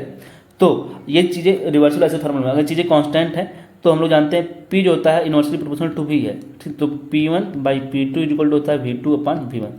तो V two upon V one के तरफ मैंने क्या लिखा है यहाँ पे, P one upon P two लिखा है। तो ये फार्मूला डायरेक्ट ऐसे याद कर लेना। ये कब है, ये रिवर्सिबल आइसोथर्मल में हमारा वर्क है। अभी हीट क्या होगा हमारा, क्यू इसके बराबर होता था। हम लोग पढ़ते थे ना आइसोथर्मल प्रोसेस में क्यू इज इक्वल टू होता था माइनस डब्लू या W is equal to minus Q. तो देखो अब यहाँ पे हमारा डब्लू जो पहले से माइनस में लिया हूँ, W is equal to minus इतना लिखा हूँ मैं, ठीक है। तो क्यू क्या हो जाएगा, पॉजिटिव हो जाएगा। यहाँ पे देखो इसलिए प्लस लिखा है, सब कुछ सेम वही है, देखो सब कुछ सेम वही है। और डेल्टा यू क्या होता था, जीरो होता था आइसोथर्मल में, और डेल्टा एच भी जीरो होता था फॉर आइडियल गैस के लिए। हम लोग किसके लिए पढ़ रहे हैं ये सब प्रोसेस, आइडियल गैस के लिए पढ़ रहे हैं, इसलिए हम लोग पढ़े थे ना, उसमें जीरो होता था।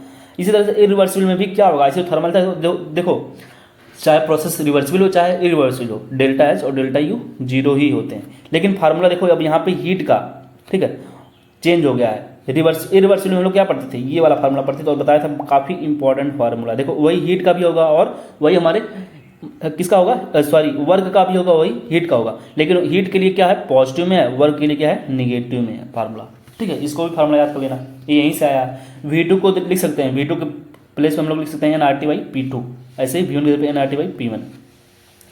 आइसोबारिक प्रोसेस मीन्स जहाँ पे Q हमारा क्या था, जीरो था। Isobaric means pressure change in pressure क्या था हमारा, प्रेशर कांस्टेंट होता था। प्रेशर कांस्टेंट होता था तो देखो वर्क के लिए हम लोग ये फार्मूला लिख सकते थे, ठीक है, या इस वाले फार्मूले को। हीट के लिए क्या लिखते थे, अभी हम लोग पढ़े थे ना, जब आइसोबारिक था तो क्यूपी होता था हमारा डेल्टा एच, और क्या होता था एनसीपी डेल्टा टी। पी इसलिए क्योंकि हमारा प्रेशर कांस्टेंट है। क्यू इक्वल टू हम लोग पढ़ के आए थे एनसीपी डेल्टा टी होता है, और डेल्टा यू इक्वल टू क्या होता था, एनसीवी डेल्टा, देखो एनसीवी डेल्टा टी होता था। और यहाँ पे हमारा ये हो जाएगा, ठीक है। यहाँ पे भी मैं लिख सकता था delta U equal to Q V, ठीक है, जो पढ़ के आए थे। और डेल्टा एच इक्वल टू लिखा है एनसीपी डेल्टा टी, वही अभी जो पढ़ के यहाँ से पढ़ के गए वही लिखा है यहाँ पे। आइसोकोरिक प्रोसेस के लिए हम लोग जानते हैं आइसोकोरिक है मीन्स वैल्यूम कांस्टेंट होगा। वैल्यूम कांस्टेंट होता था तो टेम्परेचर क्या होता था, sorry change in volume zero होता था। चेंज इन वैल्यूम जीरो, हमारा वर्क भी जीरो होता था। देखो वर्क इज इक्वल टू लिखा है एनसीवी डेल्टा, ठीक है, टी। तो ये वाला फार्मूला भी लगा सकते हैं, ठीक है। और यहाँ पे देखो टेम्परेचर अगर डिफरेंट दिया है तो, और यहाँ पे फिर इसको हम लोग इस तरीके से रिप्रेजेंट कर सकते हैं। इस वाले फार्मूले को अच्छे से तैयार कर लेंगे। देखो कोई भी फार्मूला इतना जितना भी है काफ़ी इंपॉर्टेंट है, और ये फार्मूले हमारे फिजिक्स में भी काम आएंगे, ठीक है। ये डायरेक्ट हमसे पूछ लिया जाता है ऐसे ही। तो देखो कहाँ पे थे हम लोग, यहाँ पे थे। और अभी ये फार्मूले सब पढ़ के आए हैं कि एडियाबैटिक प्रोसेस के लिए हम लोग आइडियल गैस के लिए क्या पढ़ते हैं, PV gamma constant, PV gamma minus one constant, और टीपी पे वन माइनस गामा अपन गामा, ये कांस्टेंट होता है। और ये सब फार्मूले हैं इसी तरीके से इधर, ठीक है। तो ये फार्मूले अच्छे से तैयार कर लेंगे। देखो मैं इसके लिए थोड़ा सा बोल देता हूँ जल्दी से यहाँ पे, क्योंकि देखो काफ़ी लेंदी हो जाएगा वीडियो फिर हुई। यहाँ पे देखो साइक्लिक प्रोसेस के लिए अभी हम लोग देखे थे, यदि हम लोग क्लॉक वाइज में मूव करते हैं, देखो लिखा कि area enclosed in A PV diagram for clockwise के लिए क्या होता है, निगेटिव। अगर हम लोग क्लॉकवाइज से मूव कर रहे हैं तो एरिया जो आएगा वो निगेटिव आएगा, ठीक है। लेकिन एंटी क्लॉकवाइज में से मूव करें तो पॉजिटिव आता है। और अभी हम लोग पढ़े थे साइक्लिक प्रोसेस के लिए क्या होता है, डेल्टा यू जीरो होता था, तो डेल्टा यू जीरो हो जाएगा तो क्यू और माइनस वर्क एक दूसरे के बराबर हो जाते हैं। देखो क्योंकि delta U equal to Q plus W होता था ना, ये जीरो हो गया तो ये। तो देखो साइक्लिक प्रोसेस के लिए और आइसोथर्मल प्रोसेस के लिए delta U delta Q zero, थोड़ा सा कंपेयर करके तुम लोग पढ़ोगे तो चीज़ें याद हो जाएंगी, ठीक है। ज़्यादा कुछ टफ नहीं है, कंपेयर करके पढ़ोगे तो चीज़ें तैयार होती चली आएंगी, ठीक है। अब देखो एंट्रॉपी पढ़ना है, एंट्रॉपी भी बहुत ज़्यादा इंपॉर्टेंट पॉइंट है ये। इससे हम लोग क्या बताते हैं, एंट्रॉपी से हम लोग बताते हैं कि प्रोसेस कैसा हो सकता है हमारा, स्पॉन्टेनियस हो सकता है कि नॉन स्पॉन्टेनियस होता है, ठीक है। तो एंट्रॉपी हमको स्पॉन्टेनिटी बताती है प्रोसेस की, ठीक है। तो और ये कैसा प्रोसेस है, ये हमारा एंट्रॉपी जो होता है इसको हम एस से डिनोट करते हैं, और ये स्टेट फंक्शन है, ठीक है। और ये भी एक्सटेंसिव प्रॉपर्टी है, मीन्स हम जैसे हमारा जी होता है सेम वैसे ये भी क्या होता है हमारा Gibbs free energy state function होता है और एक्सटेंसिव प्रॉपर्टी होती है, ठीक है। कह रहे हैं कि एंट्रॉपी जो होती है ये मेजर करती है डिग्री ऑफ रैंडमनेस को या डिसऑर्डरनेस को। मीन्स हमारा जितना ज़्यादा एंट्रॉपी होगा उतना ही ज़्यादा रैंडमनेस है, बिखराव जिसे बोलते हैं, ठीक है। रैंडमनेस उतना ही ज़्यादा होता है, ठीक है, या डिसऑर्डरनेस। एंट्रॉपी डायरेक्टली प्रोपोर्शनल होता है रैंडमनेस या डिसऑर्डरनेस के, और इनवर्सली प्रोपोर्शनल होता है ऑर्डरनेस के, मीन्स ऑर्डर में। अगर एंथैल्पी कम है तो में सब चीज़ें उतनी अच्छी अरेंजमेंट में होंगी, ठीक है। ये फार्मूला है change in entropy is equal to होता है क्यू रिवर्सिबल अपॉन टी, ठीक है। या इसी को लिख सकते हैं हम लोग final entropy minus initial entropy, ठीक है। लेकिन किसी केमिकल रिएक्शन के लिए हम लोग क्या लिखेंगे, प्रोडक्ट माइनस रिएक्टेंट। फाइनल में क्या होता है हमारा प्रोडक्ट होता है और इनिशियल में क्या होता है रिएक्टेंट होता है, तो इसको केमिकल रिएक्शन के लिए इस तरह से लिखते हैं, ठीक है। कह रहे हैं कि हम लोग कैलकुलेशन एंट्रॉपी का कैसे करते हैं, calculation of entropy for any ideal gas के लिए, ठीक है, यहाँ पे। और जनरल एक्सप्रेशन बताएं तो देखो डेल्टा एस इक्वल टू होता है N C V L N T two upon T one plus N R T V two upon V one. अब देखो इतना तो सेम होगा, लेकिन चेंज कहाँ पे होगा, जब प्रेशर करना होगा तो यहाँ पे सिर्फ हम लोग क्या कर देंगे P1/P2। तो देखो सब चीज़ें सेम थी। तो यहाँ पे NCV, यहाँ पे वही, अगर यहाँ पे वैल्यूम ले रहे हैं तो यहाँ पे वैल्यूम आ रहा है V2/V1। यदि यहाँ पे CP कर रहे हैं तो P1/P2 आ रहा है। इस फार्मूले को अच्छे से तैयार कर लेना। For the general expression of the entropy का फार्मूला होता है NCV, ठीक है, ln T2/T1 nR/ln। और देखो यहाँ पे T नहीं है, ये लगता है कि कभी nRT हमेशा साथ में होता है तो हम लोग सोचते हैं कि T हो गया, T नहीं है, यहाँ पे याद कर लेना, यहाँ पे T नहीं होगा, nR ही है, nR ही है, ठीक है, T नहीं है, ठीक है। अब देखो अभी बताया था कि हम लोग V2/V1 के दर पे लिख सकते हैं P1/P2, वही चीज़ें यहाँ पे किया है यहाँ पे, ठीक है। अब देखो for reversible and irreversible isothermal expansion. अब देखो यहाँ पे आइसोथर्मल एक्सपेंशन बोल रहा है, ठीक है, या कॉन्ट्रैक्शन हो रहा हो आइडियल गैस के लिए तो आइसोथर्मल होगा। तो ये चीज़ें क्या हो जाएंगी, टेम्परेचर सेम हो जाएगा, T कट के जीरो हो जाएगा, तो L की वैल्यू जीरो, तो ये पूरी वैल्यू जीरो हो जाती है। इसलिए फार्मूला देखो क्या आता है, delta S equal to nR। देखो फिर यहाँ पे T नहीं है, वही तो यहाँ पे T कहाँ था, यहाँ पे T नहीं था, तो इसलिए यहाँ पे R आ गया, और V2/V1 हो गया, और ये इक्वल टू हो सकता है nR/ln P1/P2। तो देखो ये फार्मूला हो गया हमारा, ठीक है। अब आगे बढ़ते हैं, आइसोबारिक हीटिंग और कूलिंग। आइसोबारिक अगर हीटिंग हो रहा हो या कूलिंग हो रहा हो, ठीक है, तो फार्मूला हम लोग क्या लगाएंगे, आइसोबारिक मीन्स प्रेशर हमारा क्या है, कांस्टेंट है, तो आइसोबारिक था तो NCP ln T2/T1 हो जाएगा। फार्मूला देखो यहीं से निकाला, आइसोबारिक बोला था ना, तो NCP हो गया T2 ln T2/T1। Isobaric means pressure ये सेम होगा, तो ये कट के फिर से जीरो हो जाएगा, तो ये वाली चीज़ें यहाँ पे लिखा है। इसी तरह आइसोकोरिक हीटिंग या कूलिंग हो रहा, तो आइसोकोरिक होगा तो देखो यहाँ पे ये जीरो हो जाएगा पूरी चीज़ें, तो इसको लिख दिया यहाँ पे NCV ln T2। तो इस वाले फार्मूलों को याद कर लो, बाकी चीज़ें अपने अकॉर्डिंग तुम लोग इस सबको निकाल सकते हो, ठीक है। एडियाबैटिक प्रोसेस के लिए हम लोग जानते हैं हीट क्या होता था, जीरो होता था, तो डेल्टा S इक्वल टू लिखेंगे NCV ln T2/T1 plus nR ln V2/V1। ये इरिवर्सिबल प्रोसेस के लिए था, ठीक है।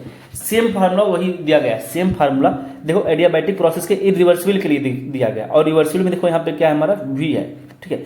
जबकि रिवर्सिबल एडियाबैटिक कंप्रेशन या एक्सपेंशन के लिए डेल्टा एंट्रोपी जीरो होता है, याद कर लेना। इरिवर्सिबल के लिए ये फार्मूला आ रहा है, जबकि रिवर्सिबल के लिए जीरो आ रहा है, ठीक है। बताओ कौन कौन से फैक्टर्स हैं जो हमारे एंट्रोपी को अफेक्ट करते हैं, फैक्टर्स अफेक्टिंग द एंट्रोपी। कौन कौन से ऐसे फैक्टर्स हैं जो एंट्रोपी को अफेक्ट करते हैं, वो यहाँ पे हम लोग पढ़ने आ रहे हैं, ठीक है। कौन कौन से फैक्टर्स हैं, देखो एक फैक्टर्स होता है हमारा डेल्टा NG। डेल्टा NG क्या होती है, हमारी गैसियस जो डिफरेंस आता है, ठीक है। मान लो कोई केमिकल रिएक्शन हो रहा है, जैसे मान लो नाइट्रोजन है और यहाँ पे हाइड्रोजन, ठीक है, और ये देता है अमोनिया, तो यहाँ पे देखते हैं हम लोग कितना होता है, 2 होता है, सॉरी 3 होता है, और यहाँ पे 2 होता है, ठीक है। तो गैसेस बताओ प्रोडक्ट माइनस रिएक्टेंट का, ठीक है। यहाँ पे जो जी है सब गैसेस स्टेट में होते हैं ना, तो डिफरेंस बताना होता है आगे का। देखो मैं क्या बोलना चाह रहा था, यहाँ पे नाइट्रोजन है प्लस यहाँ पे हमारा 3H2 है गिव्स, ठीक है, 2Na3। तो मैं बोलूँ कि डेल्टा NG कितना होगा, डेल्टा NG होता है प्रोडक्ट, अगर सब गैस में तो गैस का ही सिर्फ लेना है, ठीक है। मान लो कोई सॉलिड होता है या लिक्विड होता है, उसको हम लोग नहीं लेते डेल्टा NG, उसको छोड़ देते। तो यहाँ पे प्रोडक्ट कितना है, सिर्फ 2 है, माइनस यहाँ पे देखो 3 और यहाँ पे 1, यहाँ पे 1 है तो 4, तो यहाँ पे डेल्टा NG कितना है, -2 आ गया। तो इस पे डिपेंड करता है डेल्टा NG कैसा है। डेल्टा NG देखो अब 2 है मीन्स जीरो से कम है, जीरो से कम है, तो हमारा एंट्रोपी क्या हो जाएगा, यहाँ पे डिक्रीज करेगा। मीन्स इस रिएक्शन में मैं पूछूँ अमोनिया फॉर्मेशन हो रहा है तो एंट्रोपी क्या हो रहा होगा, डिक्रीज कर रहा होगा, ठीक है। ऐसे ही क्वेश्चन आते हैं, अभी हम लोग क्वेश्चन जब करेंगे तो अच्छे से समझ में आएगा, ठीक है। अब देखो तो ही बोल रहा है कि हमारा जो एंट्रोपी होता है डेल्टा NG पे डिपेंड करता है। डेल्टा NG पॉजिटिव है तो मीन्स एंट्रोपी बढ़ती है, और यदि डेल्टा NG नेगेटिव है तो एंट्रोपी घट जाता है, ठीक है। फिजिकल स्टेट, अब सोचो कोई गैस है उसमें रैंडमनेस ज़्यादा होगा तो उसकी एंट्रोपी ज़्यादा होती है, इसलिए गैस की सबसे ज़्यादा होती है, फिर लिक्विड की, फिर सॉलिड की। अगर number of gases molecule increase कर जाते हैं किसी प्रोसेस में तो एंट्रोपी बढ़ जाती है। टेम्परेचर बढ़ाएंगे, सोचो लोग इधर उधर भागने लगेंगे, टेम्परेचर बढ़ाएंगे तो लोग इधर उधर भागेंगे, तो एंट्रोपी क्या होता है, बढ़ जाता है। क्यों, काइनेटिक एनर्जी बढ़ जाती है तो एंट्रोपी बढ़ जाता है। जैसे एल्यूमिनियम देखो 200 केल्विन पे उसका एंट्रोपी कुछ और रहा होगा, लेकिन जैसे ही टेम्परेचर बढ़ा दिए तो एंट्रोपी उसकी बढ़ गई, ठीक। प्रेशर की अगर हम लोग बात करें तो जैसे प्रेशर बढ़ाएंगे, सोचो प्रेशर बढ़ाएंगे चीज़ें कंप्रेस होंगी, मीन्स वैल्यूम कम होगा, वैल्यूम कम होगा तो चीज़ें पास में आने लगेंगी, तो क्या होगा, एंट्रोपी कम हो जाएगा। तो यही बता रहा है यहाँ पे प्रेशर 5.5 ATM था तो प्रेशर अभी हमारा कम था, लेकिन प्रेशर जैसे यहाँ पे बढ़ाए तो एंट्रोपी कम हो गई, ठीक है। Entropy change during phase transition, entropy change क्या होगा जब हम लोग फेज ट्रांजिशन करा रहे हैं, फेज चेंज हो रहा है। जैसे देखो फेज कोई सॉलिड से लिक्विड में गया, लिक्विड से कहाँ चला गया, वेपर में चला गया, या सॉलिड से डायरेक्ट वेपर में कन्वर्ट कर दिए। तो सॉलिड से लिक्विड में जब कोई चेंज होता है उसे बोलते हैं एंथैल्पी ऑफ फ्यूजन, या वो लिक्विड से वेपर में जा रहा है उसे बोलते हैं वेपराइजेशन, और ये सॉलिड से वेपर में चला गया इसे बोलते हैं सब्लिमेशन। ठीक है, तो जो एंथैल्पी होती है, देखो हम लोग पढ़ के आए थे delta S equal to delta Q upon T पढ़ के आए थे। अब यहाँ पे डेल्टा एच में लिख रहा हूँ, फ्यूजन है तो यहाँ पे फ्यूजन बस लिख दिया, यहाँ पे वेपराइजेशन था तो यहाँ पे भी लिख दिया, और यहाँ पे सब्लिमेशन था तो ये सब कुछ सेम है। Total entropy change in irreversible process, अगर कोई पूछे कोई इरिवर्सिबल प्रोसेस है तो टोटल एंट्रोपी चेंज क्या होती है, वो 0 होती है। जबकि ठीक है इन रिवर्सिबल प्रोसेस, ठीक है इन रिवर्सिबल प्रोसेस अगर कोई पूछे, सॉरी ये देखो रिवर्सिबल लिखना चाहिए था हमको, आई आर हटाना चाहिए था, दो बार आई आर हो गया। ठीक है, कोई पूछे तो इरिवर्सिबल प्रोसेस में, कोई इरिवर्सिबल प्रोसेस है उसमें टोटल जो एंट्रोपी चेंज है, ठीक है वो कितना आएगा, 0 आएगा। जबकि रिवर्सिबल प्रोसेस में हमारा जो होता है टोटल एंट्रोपी जो होती है, टोटल एंट्रोपी देखो किसका हम लोग ले रहे हैं, सिस्टम और सराउंडिंग का। डेल्टा एस जो टोटल हम लोग बोल रहे हैं ये किसका है, हमारे सिस्टम और सराउंडिंग का। यहाँ पे कहीं पे मैं लिखाऊंगा जो टोटल डेल्टा एस हम बोल रहे हैं ना, उस ये सिस्टम और सराउंडिंग का है। यदि ग्रेटर देन 0 है तो किसके लिए, हमारे रिवर्सिबल प्रोसेस के लिए होता है, रिवर्सिबल प्रोसेस। ठीक है, और यदि ये देखो वहाँ पे लिखा है ना ग्रेटर देन 0 है, इनवर्स का भी 0 होगा तो ये 0 आता है। तो वही यहाँ पे एक लाइन लिखी थी कि रिवर्सिबल प्रोसेस के लिए डेल्टा एस टोटल जो होता है वो क्या होता है, ग्रेटर देन 0 होता है। यहाँ पे कुछ नोट्स पॉइंट अभी बताया था ना कि एंट्रोपी से हम लोग क्या बताते हैं, प्रोसेस स्पॉन्टेनियस होगा नॉन स्पॉन्टेनियस। ठीक है, ये डिपेंड करता है। तो डेल्टा एस हमारा 0 आ रहा है, देखो ये हमेशा फिक्स नहीं है, क्योंकि अगर डेल्टा जी की जहाँ पे बात होने लगी गिब्स फ्री एनर्जी की, और ये दोनों साथ में तो चीज़ें मेन ये डिसाइड करता है, डिसाइडिंग हमारा डेल्टा जी होगा कि ये कैसा है। ठीक है, अभी तो इस पे मीन्स इसकी डेल्टा जी की बात नहीं कर रहे हैं, केवल यदि ये है तो वहाँ पे हम लोग कैसे डिसाइड करेंगे, अगर ये पॉजिटिव है तो प्रोसेस स्पॉन्टेनियस होगा, यदि ये निगेटिव है तो नॉन स्पॉन्टेनियस होगा। ठीक है, यदि 0 हो गया तो प्रोसेस इक्विलिब्रियम पे होगा, बस इतना याद करो।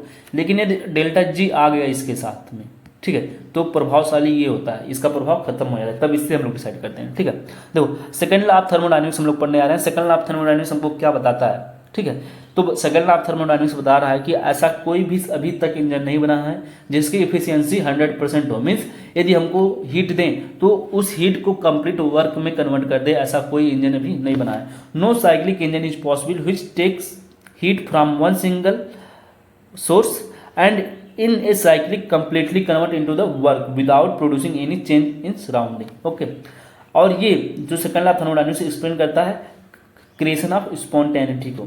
ओके, देखो कुछ लाइन दिया गया है, इंपॉर्टेंट लाइन है कि ये जो होता है give information about the direction of heat flow को। अगर कोई पूछे सेकंड लॉ ऑफ थर्मोडायनेमिक्स किसके बारे में बता रहा है, ये बताता है एक डायरेक्शन को कि हीट किधर से किधर फ्लो होगी। All natural process are irreversible, जितने भी नेचुरल प्रोसेस होते हैं वो कैसे होते हैं, इरिवर्सिबल होते हैं, याद कर लेना। Are natural process are irreversible and spontaneous. In any spontaneous process the entropy of universe, वो क्या होगा, कोई भी अगर स्पॉन्टेनियस प्रोसेस है तो एंट्रोपी ऑफ यूनिवर्स क्या होती है, पॉजिटिव होती है। इसको याद कर लेना, कोई भी स्पॉन्टेनियस प्रोसेस है उसमें एंट्रोपी जो होती है यूनिवर्स की क्या होती है, पॉजिटिव होती है। ठीक है, डेल्टा एस अभी हम लोग 0 पढ़े थे जानते हैं, और वो तब मैक्सिमम होता है एट इक्विलिब्रियम पे। अगर कोई पूछे एंट्रोपी मैक्सिमम का होता है तो इक्विलिब्रियम पे होता है। जो सबसे ज़्यादा इंपॉर्टेंट पॉइंट है हमारा गिब्स फ्री एनर्जी। ठीक है, गिब्स फ्री एनर्जी बहुत ज़्यादा इंपॉर्टेंट पॉइंट है, उसको खूब अच्छे से तैयार कर लेना। चलो पढ़ते हैं, गिब्स फ्री एनर्जी कैसा फंक्शन होता है, अभी हम लोग पढ़े थे, स्टेट फंक्शन होता है और एक्सटेंसिव प्रॉपर्टी है। प्रॉपर्टी कैसी, एक्सटेंसिव, और फंक्शन कैसा है, state function. G equal to होता है एच माइनस टी और यस। ठीक है, हमारा गिब्स फ्री एनर्जी हो गया, ये हमारा एंथैल्पी है, और ये हमारा टेम्परेचर है, और ये हमारा क्या है, एंट्रोपी है। तो देखो सब एक साथ आ रहे हैं, enthalpy, entropy, Gibbs free energy. अगर हम लोग बोले एट कांस्टेंट टेम्परेचर और प्रेशर पे, अगर हम टेम्परेचर और प्रेशर कांस्टेंट कर देते हैं तो डेल्टा एच जो फार्मूला बनता है delta H minus T into delta S. देखो इन सब का डेरिवेशन हमको नहीं देखना, सिर्फ फार्मूला मेन देखना है। अब देखो प्रोसेस कब क्या होगा, देखो अभी हम लोग इसके लिए पढ़ रहे थे, ये पॉजिटिव होता था तो स्पॉन्टेनियस बोलते थे, ये निगेटिव होता था तो हम लोग बोलते थे नॉन स्पॉन्टेनियस, 0 होता था इक्विलिब्रियम में। लेकिन इसके लिए क्या बोलेंगे, देखो डेल्टा जी यदि निगेटिव है, यदि डेल्टा जी हमारा निगेटिव हो गया तो प्रोसेस कैसा होगा, स्पॉन्टेनियस होगा और इरिवर्सिबल होगा। याद कर लेना, इरिवर्सिबल प्रोसेस है। ठीक है, मीन्स वो दो कैसा है, ये आगे बढ़ते हुए चला जा रहा है। इरिवर्सिबल प्रोसेस ऐसे जो एक डायरेक्शन में आते हैं ना, तो अगर डेल्टा जी निगेटिव है तो हमारा process irreversible mean one directional है, और वो प्रोसेस स्पॉन्टेनियस मीन्स अपने आप होता रहेगा, ठीक है। लेकिन ये सोचो ये पॉजिटिव आ रहा है, ये पॉजिटिव आ रहा है मीन्स रिएक्शन आगे जाना ही नहीं चाह रहा होगा, तो कैसा रहा होगा, प्रोसेस इम्पॉसिबल है, वो होना ही नहीं चाहता है, मीन्स नॉन स्पॉन्टेनियस है। लेकिन ये जीरो आ रहा है, और ये देखो हम लोग कब पढ़ रहे हैं, change in enthalpy at constant pressure and temperature पे, तो प्रोसेस कैसा होता है, रिवर्सिबल। डेल्टा जी अगर है जीरो तो रिवर्सिबल होता है। अभी डेल्टा एस पढ़े थे जीरो था, तो वो कैसा होता था, इक्विलिब्रियम पे होता था। थोड़ा कंपेयर करके चीज़ें पढ़ो, यही मैं बोल रहा हूँ, कंपेयर करके पढ़ोगे चीज़ें याद रहती हैं, ठीक है। बोल रहा है कि the use of Gibbs free energy has the advantage that it refers to the system only and not surrounding, ठीक है। Gibbs free energy has advantage that it refers to the system only not surrounding. To summarise the spontaneity, अगर हम लोग spontaneity को summarise करना हो, एक chemical reaction में डिसाइडेड बाई टू फैक्टर्स, दो स्पॉन्टेनिटी जो होती है कौन से ऐसे दो फैक्टर्स हैं जो डिसाइड करते हैं। देखो डेल्टा एच इक्वल टू हम लोग पढ़े हैं, delta H minus T into delta S, okay. तो देखो वो एंथैल्पी फैक्टर हो गया, दूसरा कौन सा फैक्टर हो गया, एंट्रोपी फैक्टर हो गया। एक एंथैल्पी फैक्टर हमारा, दूसरा क्या है, एंट्रोपी फैक्टर। मीन्स एंथैल्पी क्या था हमारा, डेल्टा एस था, और एंट्रोपी क्या था, डेल्टा एस था। देखो डेल्टा जी इक्वल टू होता है minus R T L N K, ये इंपॉर्टेंट फार्मूला डायरेक्ट ऐसे पूछा गया है, ठीक है। एल एन के की वैल्यू रखने के बाद हमारा ये जो वैल्यू आया है कुछ इस तरीके से, उसको हम लोग लॉग के ले सकते हैं, ठीक है। तो इसको याद कर लें, delta G not equal to minus R T L N K और equal to minus two R T L N K, तो चाहे मैं ये लिखूँ चाहे इसको इतना लिख दूँ, ओके। और delta G not equal to हम लोग लिख सकते हैं delta H not minus R T delta change in entropy equal to minus R T L N K. तो ये सब फार्मूला एक दूसरे से इंटरकनेक्टेड हैं, ठीक है। ये हमारा मेन फार्मूला हो गया, ये हमारा मेन फार्मूला था, और यही मेन फार्मूला इसके इक्वल के बराबर हो गया फिर से, ठीक है।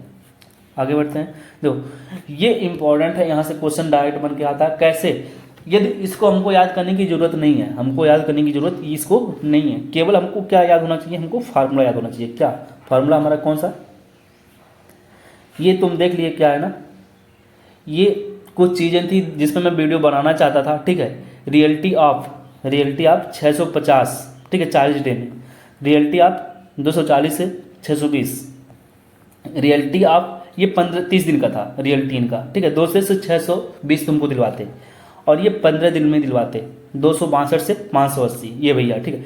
ये दीदी भी हैं, ठीक है। तो इस पर मैं वीडियो बनाने वाला था, लेकिन सोचा कि ठीक है तुम लोग डिस्टर्ब हो गए, इसलिए मैं वीडियो बनाया नहीं। अब जब पेपर हो जाएगा तब इस पर वीडियो बनेगा, ठीक है। तब तुम लोग भी देखना, जो लोग ये रियलिटी बता रहे हैं कि 0 से 500 गेन कर लेते हैं एक महीने में, वो कितना कर पाते हैं, तब वो लोग गेन भी कर चुके होंगे, तब इस पर वीडियो बनेगा, ठीक है। ये तो खुल गया ऐसे ही, मैं सोचा था कि इस पर बनाऊंगा, लेकिन तुम लोग का टाइम ना बर्बाद हो, ठीक है, मेरे वजह से, इसलिए मैं इस पर कुछ छोड़ना नहीं चाहा। तुम लोग खूब अच्छे से पढ़ना यार, तुम लोग अच्छे से पढ़ो, इन सब पे ध्यान मत दो, केवल तुम्हारा काम है अच्छे से मेहनत करना, ठीक है। अच्छे से मेहनत करोगे चीज़ें हो जाएंगी, ठीक है। ये फेंकने वाले हैं, ये फेंकते रहेंगे ऐसे लंबी लंबी, तुमको बताएंगे नहीं कैसे सिलेक्शन लेना है अच्छे से, ठीक है, मेहनत करके कैसे लेना है। ये बस आते हैं, इनको व्यू चाहिए, ठीक है।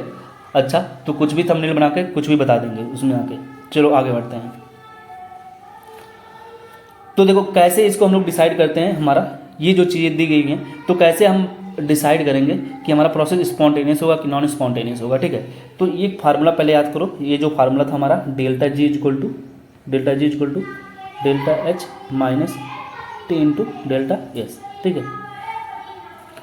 इस फार्मूले को अच्छे से तैयार कर लो, इसी से हम लोग बताएंगे हमारा प्रोसेस क्या होगा, स्पॉन्टेनियस होगा कि नॉन स्पॉन्टेनियस होगा, ठीक है। कैसे क्या होगा देखो हम लोग ये, लेकिन तुमको दिया रहेगा ऐसे ही, तुमको प्रोसेस दे देगा, वहाँ से पता चल जाएगा डेल्टा एच कैसा है, ठीक है। डेल्टा एच निगेटिव है कि डेल्टा पॉजिटिव है, वहाँ पे डेल्टा एस भी तुमको दिया रहेगा, ठीक है। डेल्टा जी डिसाइड करेगा कि बताओ क्या होगा हमारा, निगेटिव होगा कि पॉजिटिव होगा।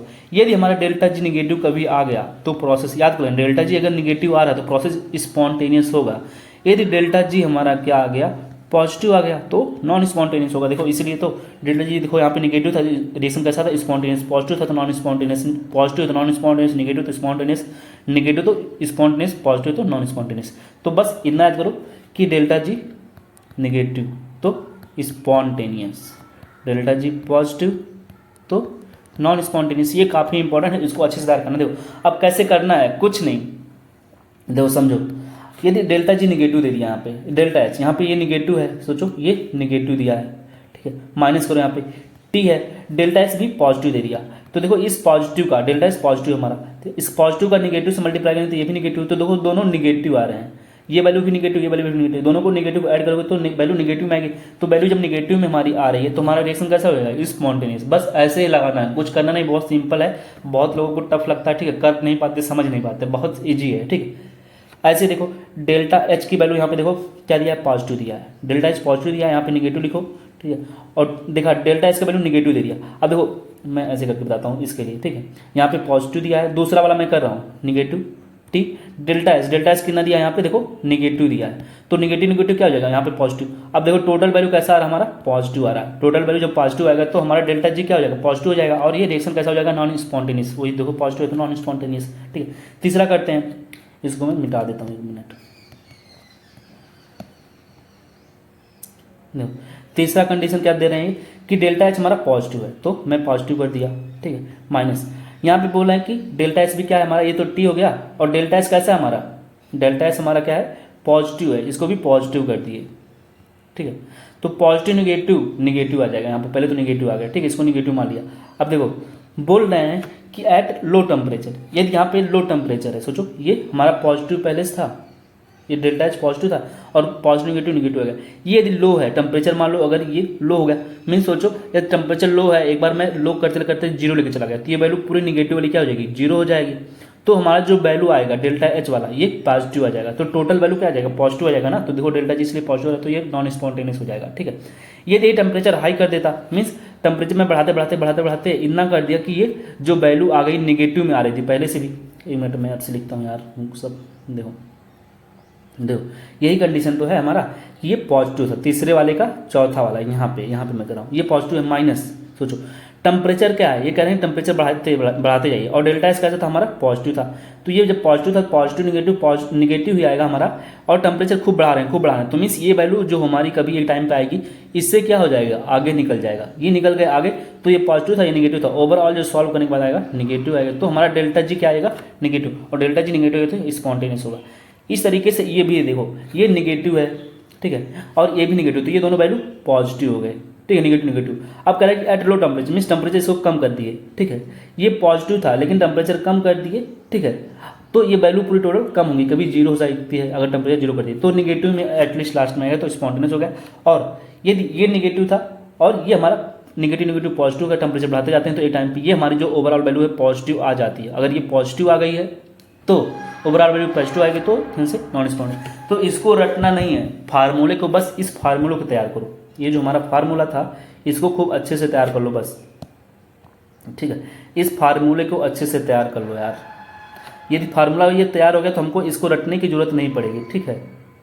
ये जो है फार्मूला सिर्फ डेल्टा जी इक्वल टू, याद करो, delta G equal to delta H minus two delta S, और ये कंडीशन हमको दिया रहता है कब क्या है बताएगा। डेल्टा एच निगेटिव है, डेल्टा एस निगेटिव है, और एट लो टेम्परेचर बताओ डेल्टा जी क्या होगा, निगेटिव होगा, और कैसा प्रोसेस होगा, स्पॉन्टेनियस, जब कभी भी निगेटिव हो तो, ठीक है। बस ऐसे ही करना होता है। देखो कुछ रिलेशन दिए गए हैं जो कि ये भी इंपॉर्टेंट है, delta G not and equilibrium constant, relation between delta G not and equilibrium constant. At equilibrium delta G equal to क्या हो जाएगा हमारा, जीरो होगा, याद कर लेना। हम लोग रिलेशन पढ़ने जा रहे हैं डेल्टा जी नॉट के बीच में, और इक्विलिब्रियम कांस्टेंट हमारा के इक्विलिब्रियम होगा, ठीक है। तो इन दोनों के बीच हमको रिलेशन चाहिए था, तो एक चीज याद करना, कभी भी इक्विलिब्रियम होता है एट इक्विलिब्रियम पे डेल्टा जी जो होती है हमारी क्या होती है, हमेशा जीरो होती है। एट इक्विलिब्रियम अभी पढ़ के आए थे, इक्विलिब्रियम पे डेल्टा जी क्या होता है हमारा, जीरो होता है, ठीक है। तो delta G not equal to minus R T L N K equilibrium हो गया। और डेल्टा जी नॉट को हम लोग लिख सकते हैं डेल्टा जी, जैसे हम लोग पढ़ते थे ना delta H minus T two delta S, यहाँ पे सिर्फ नॉट लिख दिया, मीन्स स्टैंडर्ड वैल्यू को बता रहा है, तो उसके दर पे मैं इसको लिख सकता हूँ, और आर टी एल एन की हो गया, ठीक है। और इसको और थोड़ा सॉल्व करने के बाद, देखो फार्मूला क्या आ रहा है, इन दोनों को मैं इधर कर दूंगा तो ये कुछ फार्मूला इस तरह से आया।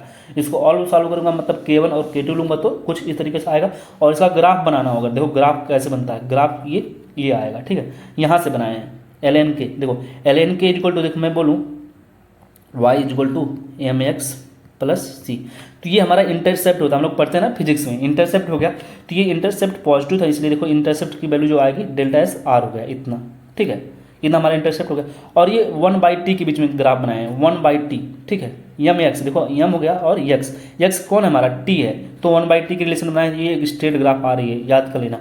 और यम क्या है हमारा, delta H minus delta H upon R, ये हमारा माइनस एच अपॉन जो आर है, ये हमारा यम हो गया, मीन्स स्लोप हो गया। कोई पूछा स्लोप क्या है तो ये बताओगे, ठीक है। बस इतना चीज़ें थी। और कुछ मतलब रूल्स हैं, जैसे लाप्लास का लॉ हो गया या लेबेउज़र या लाप्लास लॉ, इसको हम लोग जान लेते हैं। और हेस लॉ हमारा, ठीक है, और कुछ फार्मूला और थर्ड लॉ ऑफ थर्मोडायनेमिक्स। फिर हमारा ये जो चैप्टर था खत्म हो जाएगा। इसका अच्छे से मैं क्वेश्चन आज डिस्कस कर दूंगा, वीडियो 6-7 बजे तक आ जाएगा, ठीक है, उसको अच्छे से देख लेना। हमारी ये जो थर्मोडायनेमिक्स है लोग छोड़ देते हैं, पढ़ते नहीं, 1-2 क्वेश्चन आ ही जाता है, तो इसको अच्छे से तैयार कर लेना, ठीक है। कोई कह रहा है इसको कर लो, छोड़ दो ना छोड़ो, देखो तुमको सेलेक्ट होना है, एटलीस्ट या सेलेक्ट होना है ना, ठीक है। तो हर एक चैप्टर थोड़ा पढ़ के जाया करो। कभी कभी क्या होता है क्वेश्चन सुपरफिशियली आता है तो हम लोग कर ले आते हैं, ठीक है।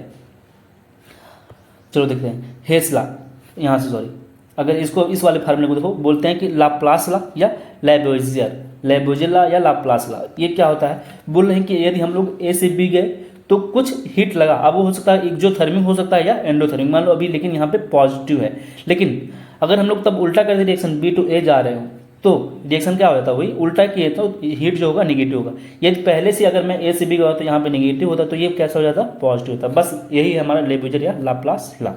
लेकिन हेस लॉ क्या होता है, हेस लॉ हम लोग पढ़ते हैं, हाँ, Hess law of constant heat summation. ये क्या होता है हेस लॉ, हेस लॉ बोल रहा है कि मान लो देखो मैं ए से कहाँ पे जा रहा हूँ, पहले कोई एक पूरा रिएक्शन है, बोला कि मुझे ए से बी जाना है, देखो मुझे ए से बी अगर जाना है तो कुछ हीट लग रहा है डेल्टा एच, अगर मैं ए से बी जा रहा हूँ तो कुछ हीट लग रहा है क्या, डेल्टा एच लग रहा है, लेकिन डेल्टा एच हो गया वो। लेकिन मैं बोलूँ कि पहले मैं ए से डी गया, फिर डी से ई गया, फिर बी पहुँचा, पहले मैं ए से डी फिर ई फिर बी, तो चाहे मैं डायरेक्ट ए से बी गया तो जो हीट लग रही है ना, वही हीट अगर मैं ऐसे ए से पहले डी जाऊँ फिर ई जाऊँ फिर लास्ट में बी पे पहुंचा, तब भी सब इन हीट को जोड़ करके इस वाले हीट के बराबर आएगा। डेल्टा एच इक्वल टू लिखा है delta H 3, delta H 4 and delta H 5 यहाँ पे, ठीक है। और डेल्टा एच इक्वल टू देखो, अगर मैं बोलूँ कि यहाँ से ऐसे में चला गया, ठीक है, या ऐसे ऐसे आ गया, तो ये जो पूरा हीट होगा डेल्टा एच 1 डेल्टा एच 2, इसको यहाँ पे किया है, ठीक है। या ये जो डेल्टा एच होगा हमारा डेल्टा एच, किसी एक पॉइंट से मैं शुरू करूँ, यहाँ से यहाँ तक का सबका जोड़ लो, यहाँ से यहाँ तक का, मीन्स वो पूरी हीट आएगी, ठीक है। ये वाली डेल्टा एच इक्वल टू देखो यहाँ पे लिखा डेल्टा एच इक्वल टू, अब मैं इसको चाहे लिख दूँ यहाँ पे, और डेल्टा एच इक्वल टू ये 3, सब एक दूसरे के बराबर, means delta H 1 plus H 2 ये जो है इन सब के बराबर हो जाएगा, या ये तीनों मतलब ऐसे ऐसे हैं, ठीक है। तो ये सब बराबर होते हैं। ये कौन बताया था, हेस लॉ, इस पर क्वेश्चन आ सकता है, ठीक है, इंपॉर्टेंट थोड़ा था, मतलब कितने भी स्टेप में मैं बोलूँ, देखो मैं ए से बी गया हूँ और बी से, ठीक है, अब मैं बोलूँ ए से पहले मैं सी गया, फिर डी गया, फिर ई गया, चाहे जितना स्टेप पे जाऊँ फिर यहाँ पे पहुँचा, मीन्स जितने स्टेप में हीट यहाँ पे लगे हैं वो सब हीट ये डेल्टा एच के डेल्टा एच 1 एच 2 एच 2 सब जोड़ के बराबर आती हैं, ठीक है। तो इसको अच्छे से तैयार कर लेना। चलो आगे बढ़ते हैं। नेक्स्ट है for a heat combustion and bond enthalpy. कोई पूछे for heat of combustion and for bond enthalpy की फार्मूला क्या होती है, तो देखो यहाँ पे हीट ऑफ कंबसन जो है रिएक्टेंट का प्रोडक्ट से निकालना है, यहाँ पे रिएक्टेंट का प्रोडक्ट से घटाना है, ठीक है, तब वैल्यू पता चलता है। देखो यहाँ पे ऐसा क्यों है, तुम तो प्रोडक्ट माइनस रिएक्टेंट भी कर सकते हो, लेकिन जो साइन आएगा ना उसकी वजह से गलत हो सकते हो, इसलिए ये याद होना चाहिए। कंबसन के लिए हम लोग क्या करते हैं, रिएक्टेंट माइनस प्रोडक्ट करते हैं, ठीक है, ठीक है, RBC। तो देखो, और जबकि यहाँ पे हीट ऑफ फॉर्मेशन जो है हमारा, हीट ऑफ फॉर्मेशन के लिए हम लोग क्या करते हैं, प्रोडक्ट माइनस रिएक्टेंट करते हैं, ठीक है, प्रोडक्ट माइनस रिएक्टेंट कर रहे हैं यहाँ पे। तो इसको अच्छे से याद रखना। एक चीज़ याद कर लेना कि बॉन्ड एंथैल्पी थी, मतलब जब किसी के हम बॉन्ड की बात करते हैं तो वहाँ पे रिएक्टेंट माइनस प्रोडक्ट करते हैं, ठीक है। कंबसन देखो, for heat of combustion and for heat for bond enthalpy, मतलब कंबसन के लिए भी, और जैसे मैं याद किया था RBC करके याद किया था कि कंबसन के लिए और बॉन्ड के लिए, कंबसन और बॉन्ड के लिए, बॉन्ड मतलब तोड़ रहे हैं तो वहाँ पे रिएक्टेंट माइनस प्रोडक्ट करते हैं, याद करें। देखो R पहले आ रहा है ना, तो एक ट्रिक है RBC, यार क्या है ना कि मैं बहुत ज़्यादा ट्रिक बनाया था, नोट्स भी मेरे थे, लेकिन बस ये है मैं अपना नोट्स, एक दीदी थी मेरी, ठीक है, रिलेटिव थी, उनको दे दिया हूँ, तो अभी तैयारी कर रही है यार। अगर वो नोट्स होता है ना तो मैं इतना और थोड़ा बहुत ज़्यादा इंप्रूवमेंट कर देता। काफ़ी अच्छा शॉर्ट नोट बनाया था, बहुत चीज़ें ट्रिक्स उसमें सब थी, लेकिन अपना नोट्स बस मैं उनको दे दिया, इस वजह से थोड़ा मैं चूक जाता हूँ चीज़ें पढ़ाने से। ना तो काफ़ी अच्छा चीज़ें, मैं काफ़ी नोट्स बनाया था। जानते हो जब हम लोग पढ़ते रहते हैं खुद, तो खूब अच्छा अच्छा अपना खुद का ट्रिक्स बनाते हैं, ठीक है। तो सब चीज़ें थी, काफ़ी ट्रिक्स मैं बनाया था, लेकिन अब वो नोट्स उनको दे दिया हूँ तो मांग सकता नहीं, अभी पढ़ाई वो कर रही है, ठीक है, उनका भी पेपर आने वाला है, पेपर तुम्हारे साथ ही होगा, ठीक है। तो देखो वहाँ पे एक ट्रिक मैंने, मुझे जो थोड़ा सा याद आ रहा है कि वहाँ पे मैं आरबीसी लगाया था। मीन्स जब कोई बॉन्ड के लिए बात होगी, बॉन्ड के लिए और कंबसन के लिए, तो हम लोग क्या करेंगे, रिएक्टेंट माइनस प्रोडक्ट करेंगे, रिएक्टेंट माइनस प्रोडक्ट करेंगे, ठीक है। और ऐसे ही हीट ऑफ फॉर्मेशन की अगर मैं बात करूँ, डेल्टा एच इक्वल टू, ठीक है, तो वहाँ पे हम लोग प्रोडक्ट बाकी जो होंगे, देखो ये दो थी तो मेन था, एक और कोई था मुझे याद नहीं आ रहा, बाकी में हम लोग रिएक्टेंट माइनस प्रोडक्ट करते हैं, बाकी जितना आएगा वहाँ पे प्रोडक्ट माइनस रिएक्टेंट करेंगे, ठीक है। एक और था, वही पूरी ट्रिक में आ गया था कि आरबीसी हो गया, मीन्स रिएक्टेंट माइनस प्रोडक्ट करेंगे, एक और कोई था, ठीक है। तो बॉन्ड और कॉम्बिनेशन के लिए हम लोग रिएक्टेंट माइनस प्रोडक्ट करेंगे, ठीक है। हमारा जो लास्ट टॉपिक है वो क्या है, third law of thermodynamics. Third law of thermodynamics क्या होता है, याद कर लेना। थर्ड लॉ ऑफ थर्मोडायनेमिक्स बताता है कि at zero kelvin temperature, at zero kelvin temperature पे कोई क्रिस्टलाइन सॉलिड है, कोई क्रिस्टलाइन सॉलिड होता है, उसकी जो एंट्रोपी होती है वो जीरो होती है। एट एब्सोल्यूट, ठीक, टेम्परेचर कोई भी क्रिस्टलाइन सॉलिड हो, ठीक है, उसकी जो एंट्रोपी होती है वो जीरो होनी चाहिए। दो पढ़ देता हूँ, at absolute zero the entropy of a perfectly crystalline substance should be zero. वही जो अभी यहाँ पे फिर इसको फिर एक्सप्लेन किया है, ठीक है। तो हमारा वीडियो एंड हो चुका है थर्मोडायनेमिक्स का, ठीक है। ये कॉन्सेप्ट थे, इसमें एक ही दो क्वेश्चन मैं किया, ठीक है। मैं सोचा पहले क्वेश्चन करा दूँ, फिर मुझे लगा कि नहीं वीडियो काफ़ी लेंदी हो जाएगा, तो इसके जो क्वेश्चंस हैं थर्मोडायनेमिक्स, इसके वीडियो शाम तक आ जाएंगे, 7-8, ठीक है, बजे तक आ जाएंगे। तो इसको खूब अच्छे से तैयार करना है। इसकी जो पीडीएफ है मैं टेलीग्राम चैनल पे सेंड कर दिया हूँ, ठीक है। और दीदी भैया के चक्कर में मत पढ़ना, ये टेंशन मत लेना, ठीक है। रिलैक्स होकर पढ़ो, रिलैक्स होकर चिल मार के, ठीक है। सिर्फ पढ़ना है। देखो मैं खुद अभी तुम लोग के लिए 11-12 घंटा मेहनत कर रहा हूँ, तो तुम लोग नीट देना यार, सेलेक्ट होकर आओ, मेडिकल कॉलेज में मौज मस्ती करो, ठीक है। बस सेलेक्ट हो जाओगे तो चीज़ें क्या हो जाएंगी कि मतलब तुम्हारे ऊपर कोई एक बर्डन नहीं रहेगा, तुम फ्री हो जाओगे, बहुत ज़्यादा मतलब फ्री महसूस करोगे, घर वालों का कोई प्रेशर नहीं रहेगा, ठीक है। जहाँ मन करेगा वहाँ पे टहलो घूमोगे। तो बस ये सब चीज़ें सोच करके पढ़ो, ठीक है। अपने आप को मोटिवेट रखो, किसी से मोटिवेशन लेने की जरूरत नहीं है।